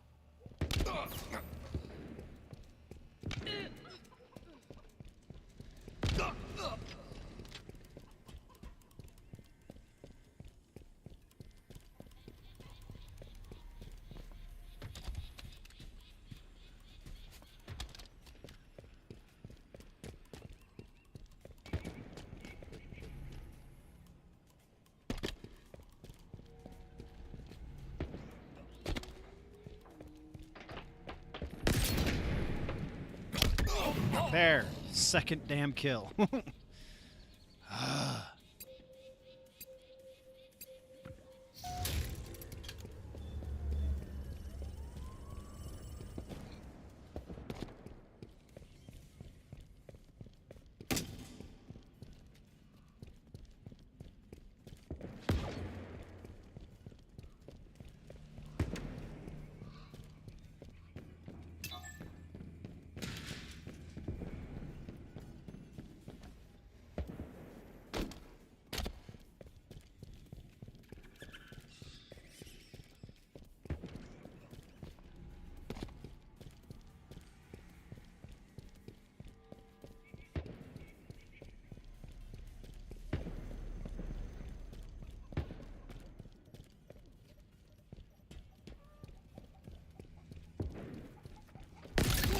There's more where that came from. Double kill. A commendation is in order.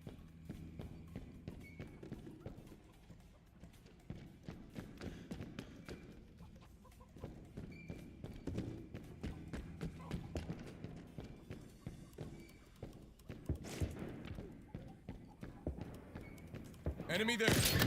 Confirmed. The enemy is weak to bullets. 5 minutes remaining.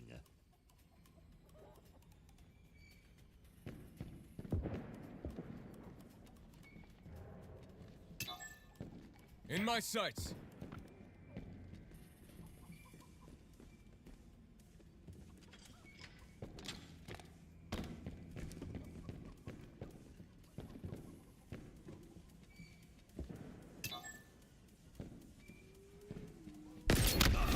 Oh, that was quite the shot there, Lulu. Quite the shot. Enemy team nearing victory. Tied the leader. Gained the lead. Yeah.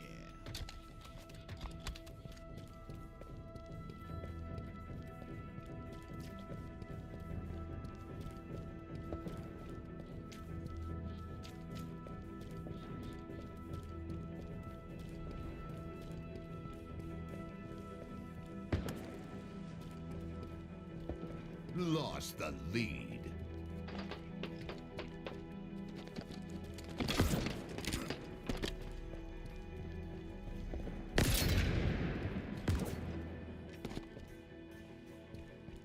Requisition. Damn. Damn. Just as I was reloading it, too.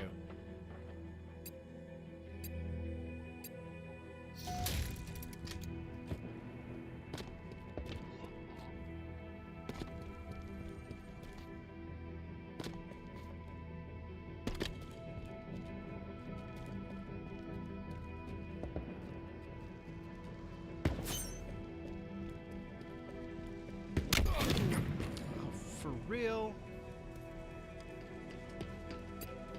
Chainsaw squirrel, that's quite the name.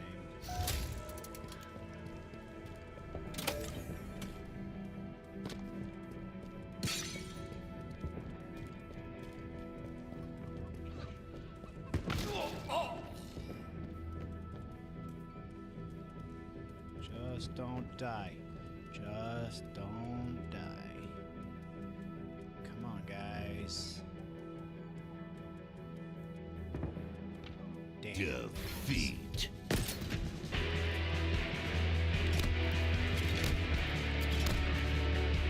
Triple kill.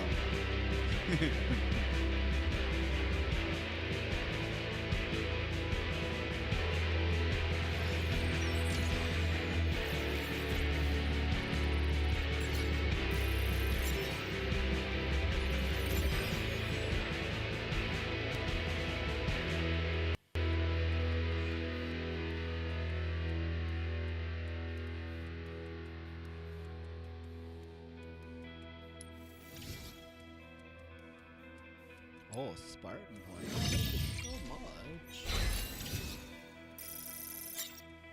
Yeah, I did terrible. I know. It's okay.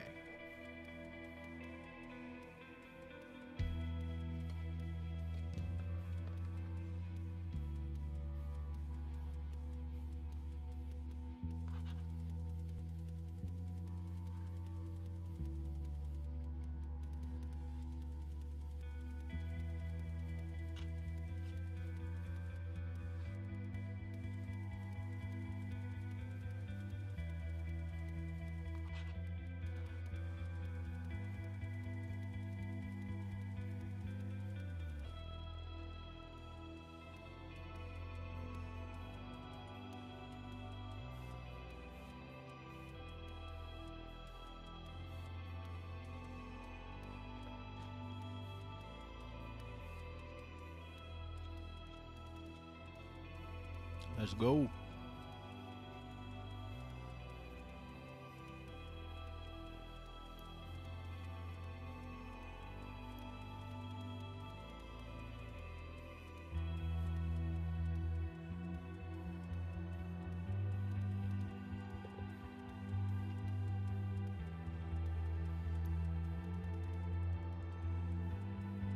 Ooh, that one loaded all quick and like. Isn't that so much fun?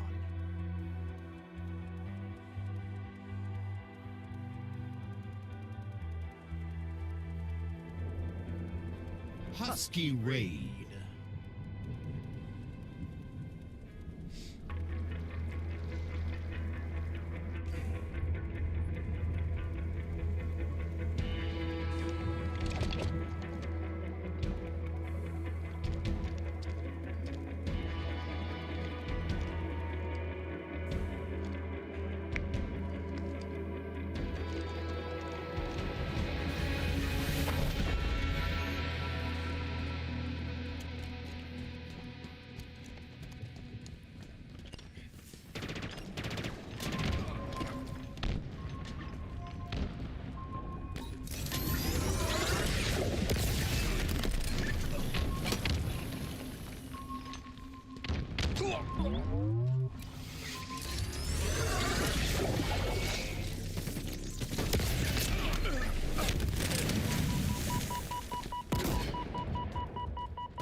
5-second respawns too.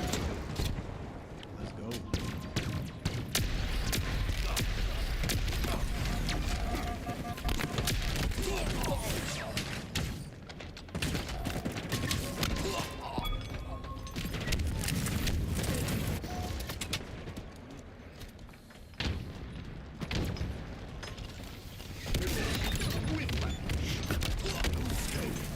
Flag return.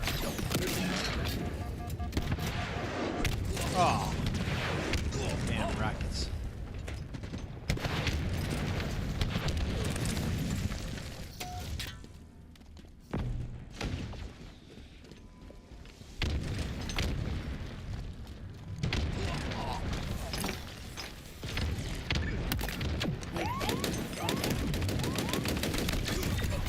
Kill. Praise you, glorious warrior. Flag return. We have our flag. Making the covenant proud. Double kill. Enemy captured your flag.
Pink miss.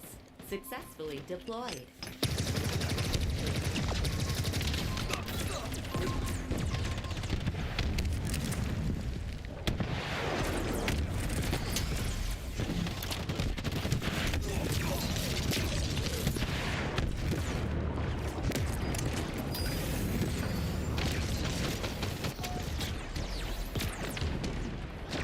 How did I get a needler 3 times?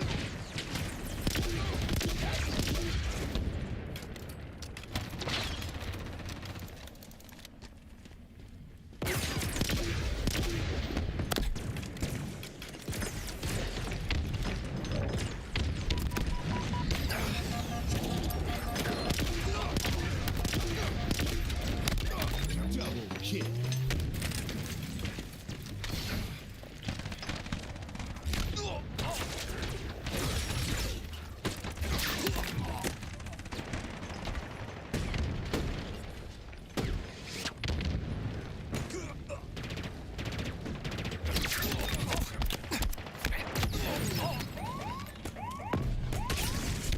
Come on, guys, for real.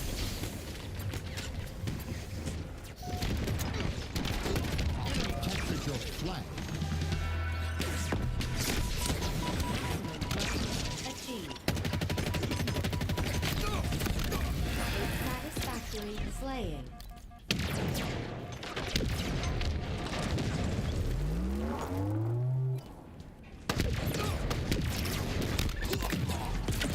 Return the flag to base.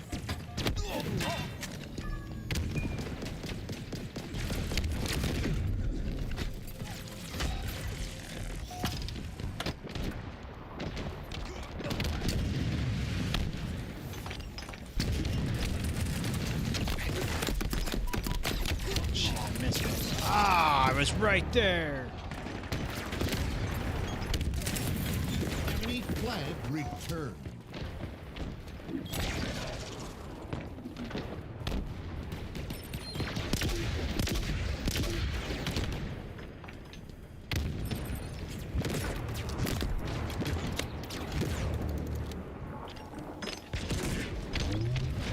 Oh.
Remaining. How did that not take him out to begin with? Whatever.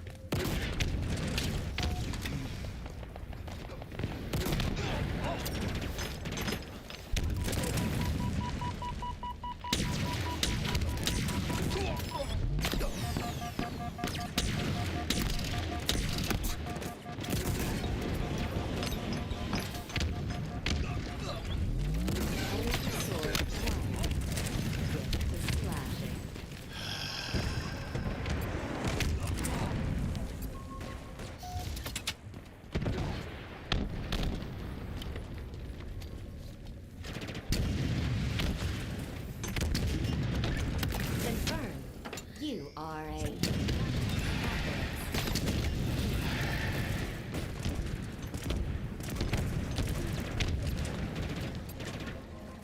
4 minutes. Ooh, that's pretty good.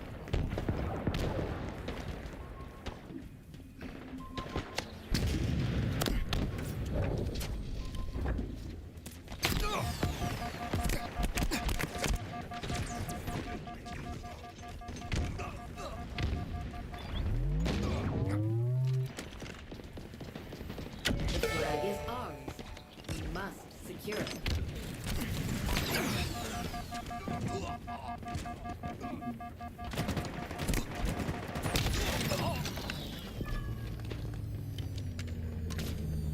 Enemy flag returned.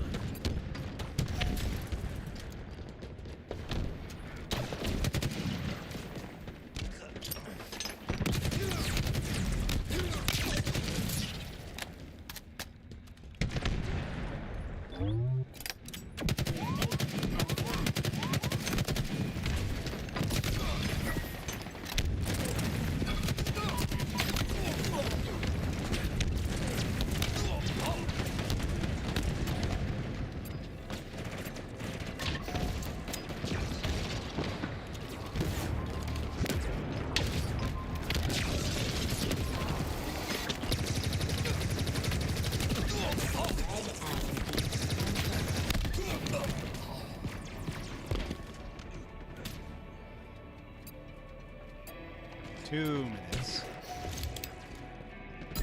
Flag returned. Report praise. Hey, nice shooting.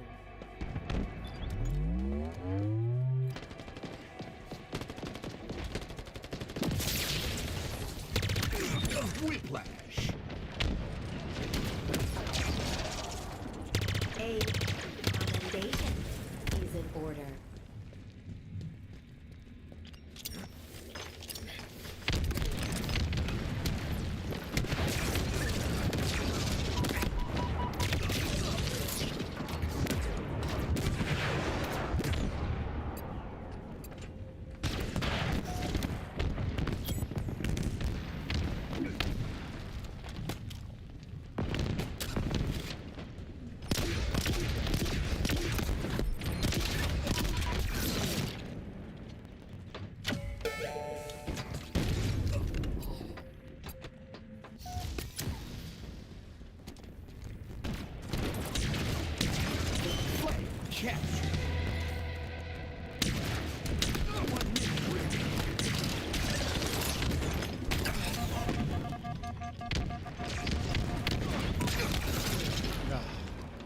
I almost had it.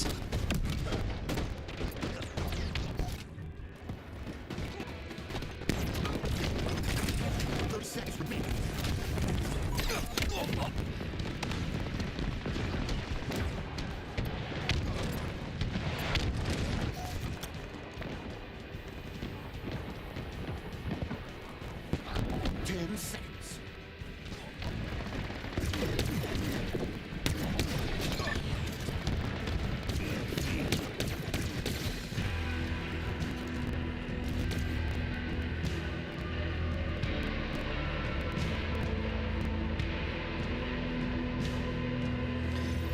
Alright, I think that's enough for that. Let's go.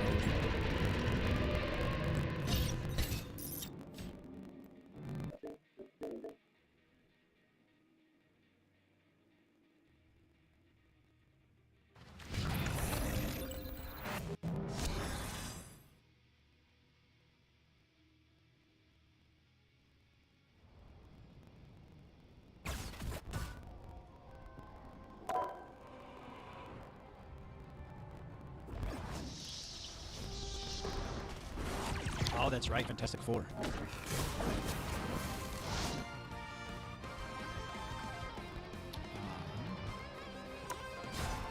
Ooh.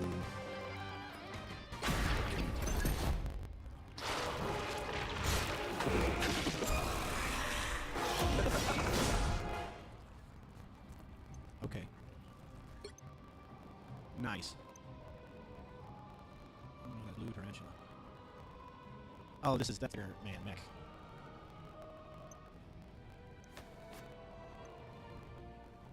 Savage somewhere. That's pretty cool looking. Blood murder.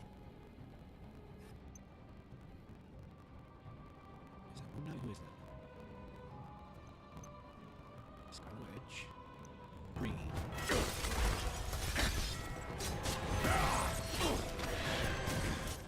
That's pretty cool looking. Not gonna lie, I dig it.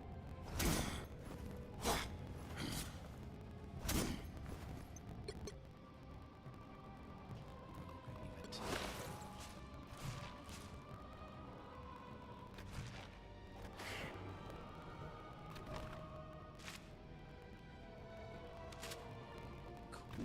How do I unlock them?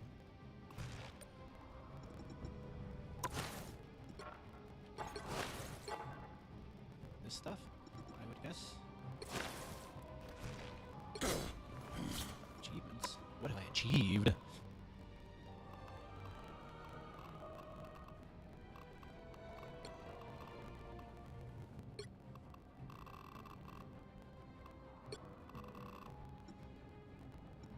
Okay. What if we play screen? Mode. Let's practice for a second, huh? That looks like a big T'Challa face. Oh yeah, burn into T'Challa. Pick your hero or villain. I'm not judging. Anyone stands in my way, they won't be standing much longer.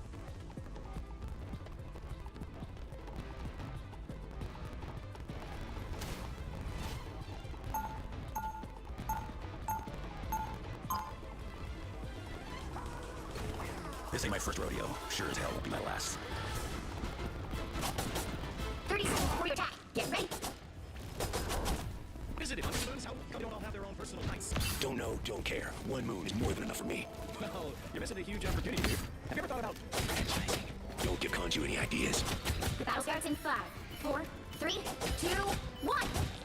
All you need to do is capture the mission area. Got it? Got it. We can pull it off. I've been in worse games.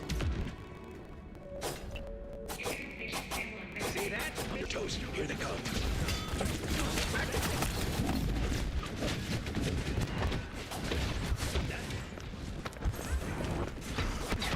Looks like the mission area is done. I need some help. Iron Fist easy, really? You can put me down, but I always get back up. Mission area is yours. That's right. Everything is mine.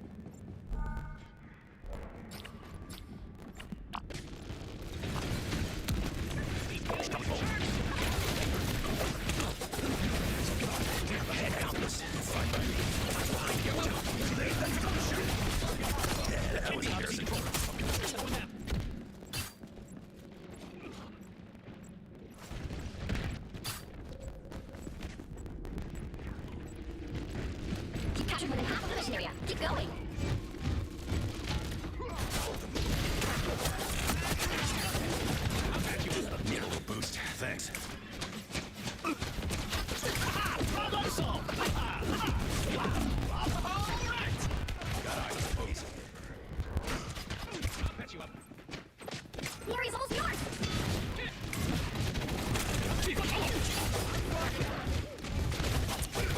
Us against the world! Beholds the god of thunder! Finally kicked in. Slow down.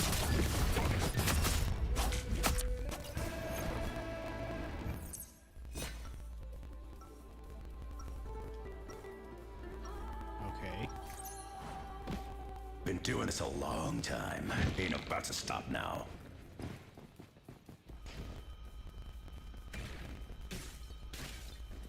Seconds before you attack. Get ready. This is not how I was expecting this day to play out. Never a dull moment for our crew, eh, Quill? I just hope we can get this wrapped up soon. You know, I have plans. You made a plan. Yeah, I guess it's the first time for everything. The battle starts in 5, 4, 3, 2, 1. All you need to do is capture the mission area. Got it? So this is the end of all it is, huh? Not on my watch, darling. It's you and me again, old buddy. Those guys are about to shoot at us. Don't mess with the amazing Spider-Man! The mission area is yours to capture now. Capture the mission area! We are undefeatable!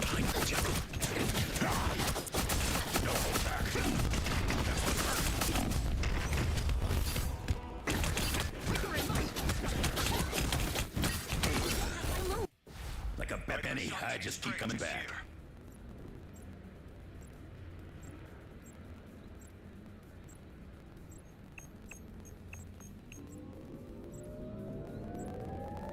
Control seized!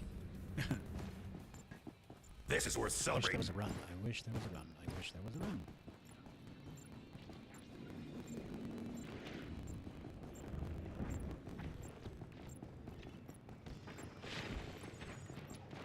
That's what you get for reading my mind, Mantis. All right! I'm fucking helpful. That's my greatest hits. Heat element.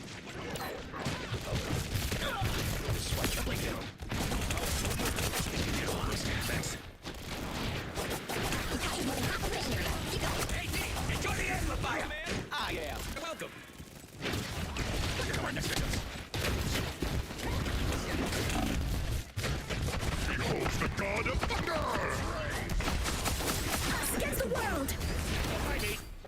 Unleash the Shanti's power! Feel the wrath of the goddess! The area's almost yours! That's a Khonshu! Heavenly fury!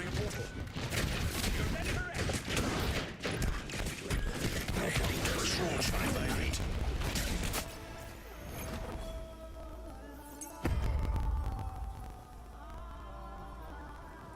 Another epic victory! Big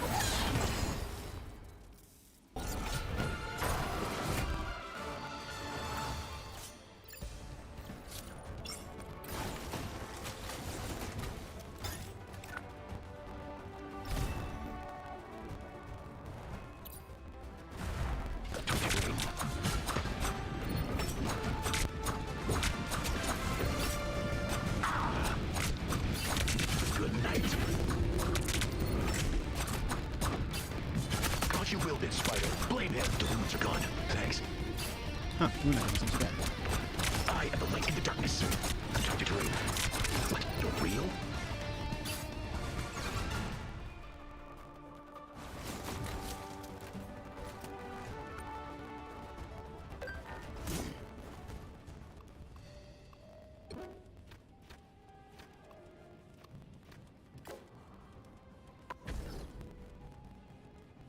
What's this? Baker. Nice. Elf. Ooh, snows.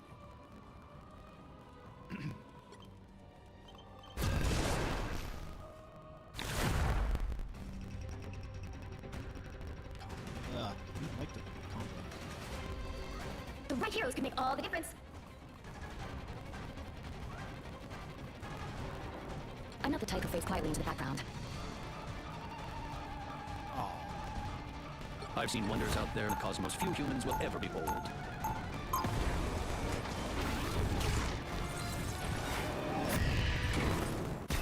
My ultimate goal is simple. Solve everything. We're coming in 30 seconds. Stay Let's get strong. started. Your power is stealth to make you an excellent assassin. I've been told out for, but that kind of violence isn't really my style. If you came from my world, you have little choice. The battle starts in 5, 4, 3, 2, 1. And so it begins.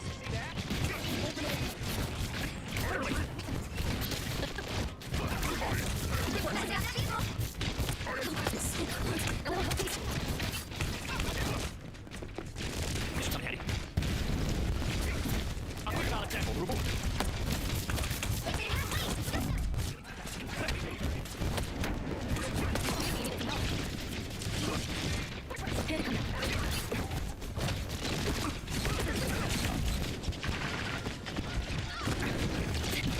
A futile attack.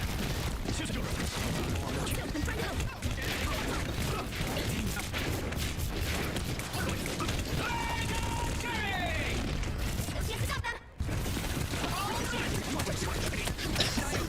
There's still more work to be done.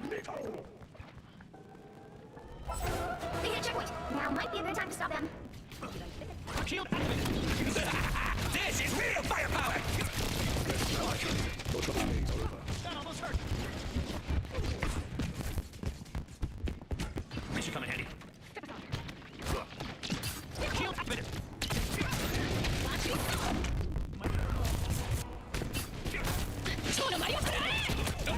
Roger. Stop them! Good work, Susan. That's not people! Give me the scope. Oh, perfect! Hex! Yeah! Let's help! For mutant kind! Come on, shield up! A force field. Sealing damage. Behold the god of thunder! Good work, Susan.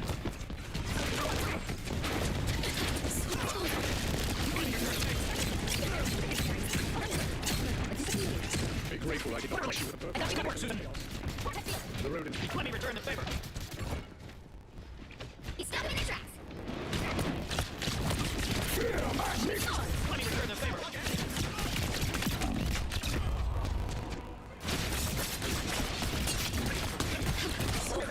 There's still more work to be done.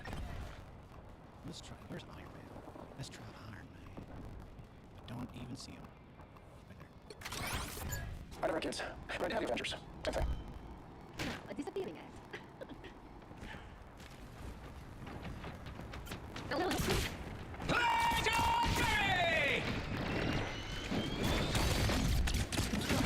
This is real firepower! Oh, that was quick. Iron Man, operational again.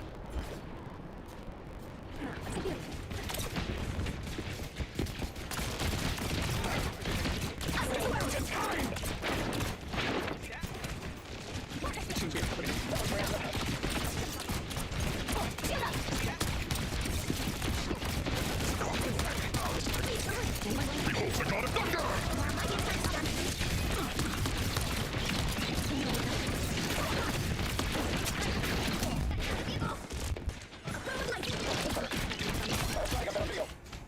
Maximum pulse!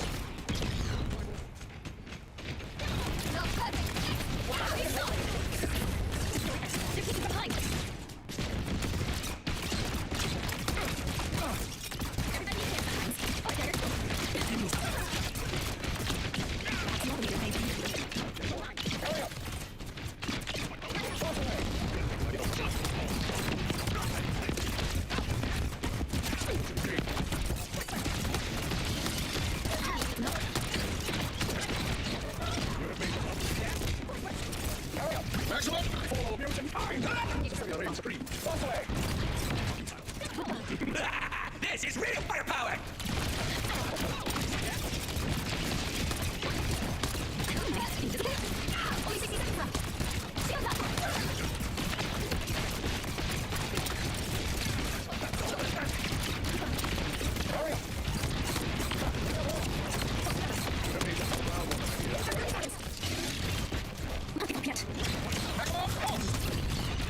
Behold the god of thunder!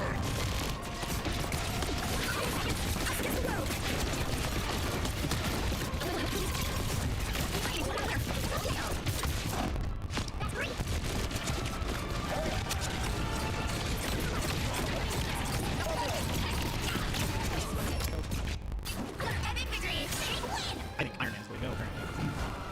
Don't play it.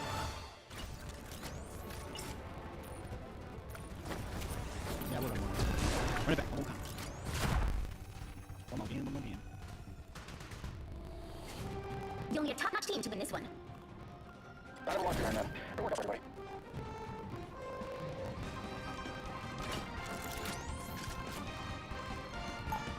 This ain't that now, is he?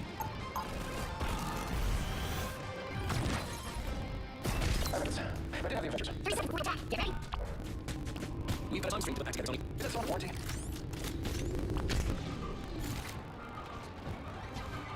The battle starts in 5, 4, 3, 2, 1. How can I get to its destination?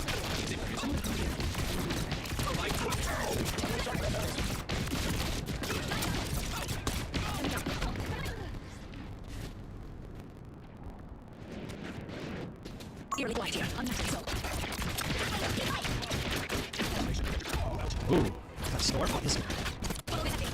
Okay, ready. What's there? Don't turn it out. The vehicle reached checkpoint. Keep up the momentum. As expected. Keep going. Almost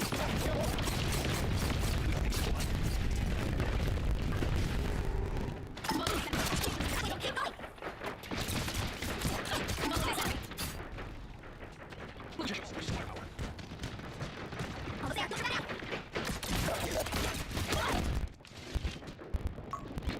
The solar machine should be our salvation. Curious.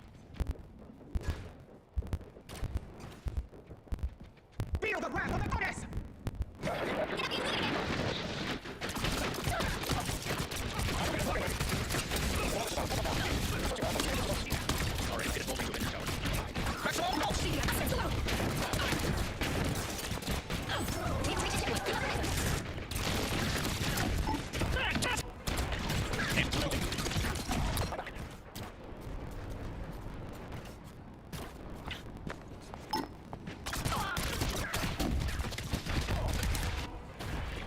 That's it! Don't let anything stand in your way! Iron Man operational again. Or lock.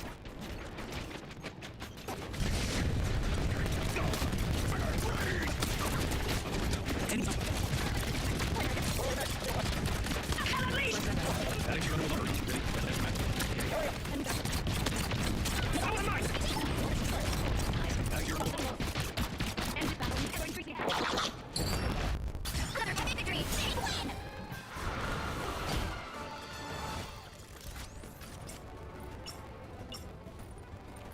Alright, that's not bad. We're going to do another quick reader.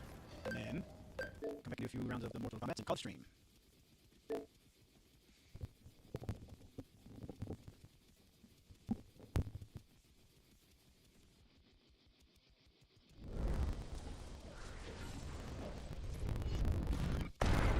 Ah, fool, you have learned nothing. Chaos is unknown, unpredictable. You are no way prepared to stop the pain you will endure.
Headphones are a good thing.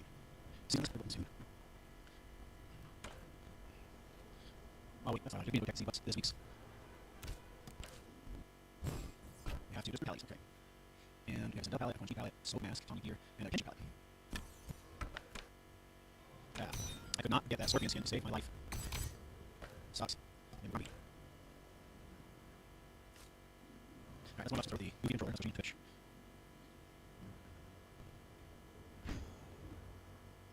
It's wireless. He said no. He said no. No,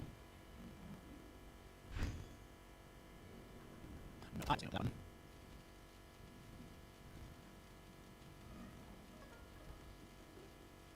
Well, this is weird. This stream is having issues. Like, major issues. Says we're still live. Huh, well, the lobby, I guess. Sindel, Scorpion, Motaro, Bremer, Abbott City. You've known my family for generations. The human lifespan lasts a blink of an Indian's eye. Round 1, fight.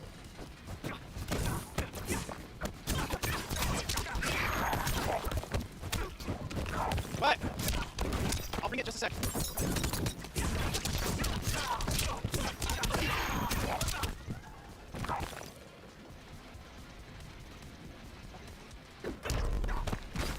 Round 2, fight.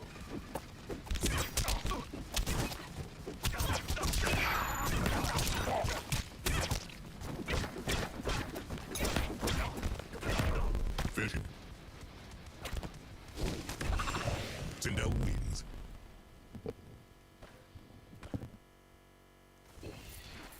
Scorpion. Scorpion. Motaro, Bear, liberate all. I won't be consumed by vengeance. How can your father's death not burn you? Round 1, fight.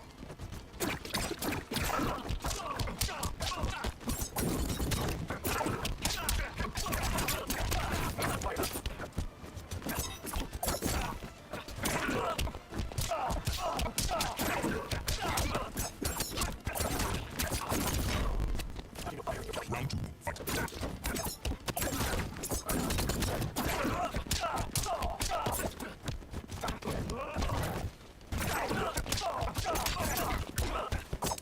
Oh, I see that.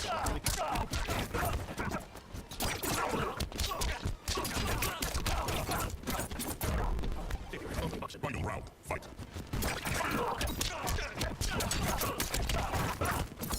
It's not something I'm gonna do.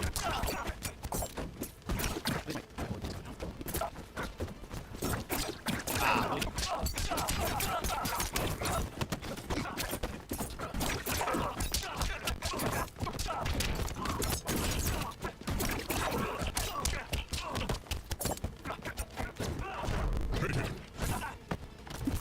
Someone. Wins.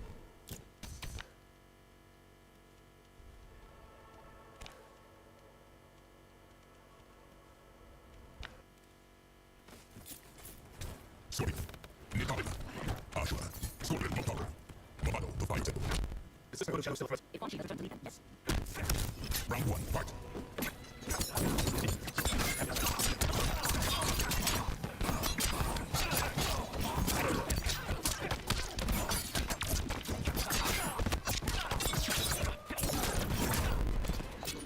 Round 2, fight.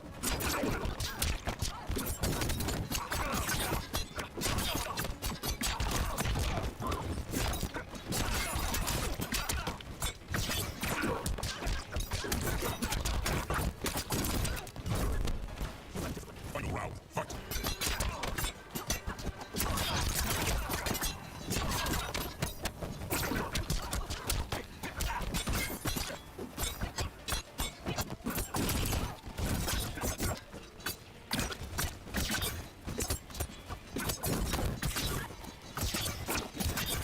Finish him. Ashura wins.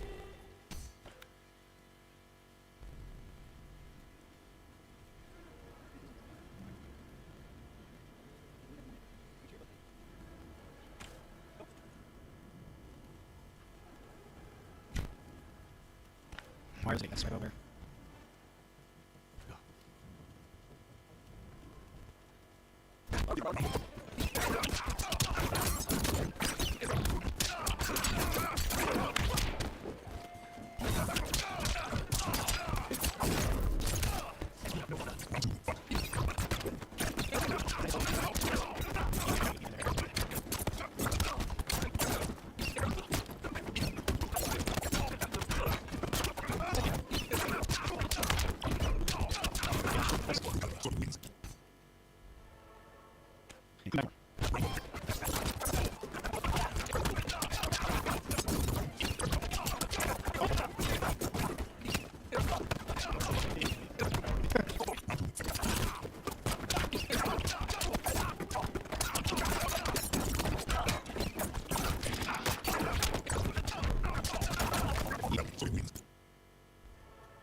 We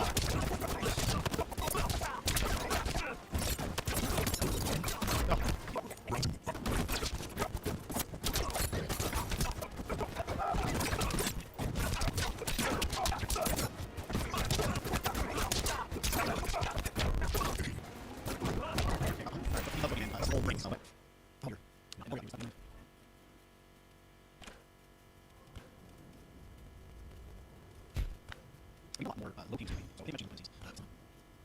And also not known as.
Round one, fight. Round two, fight.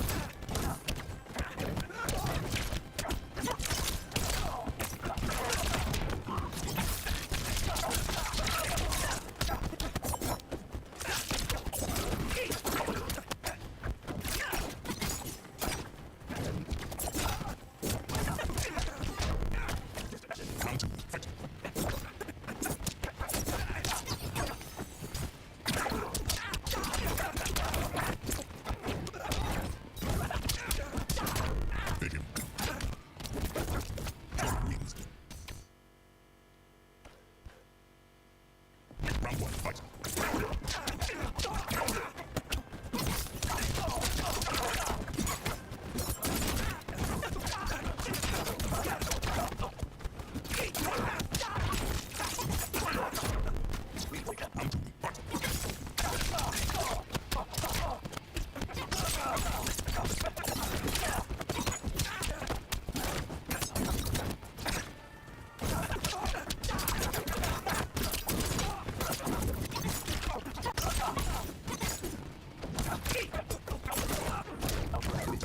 Brutality.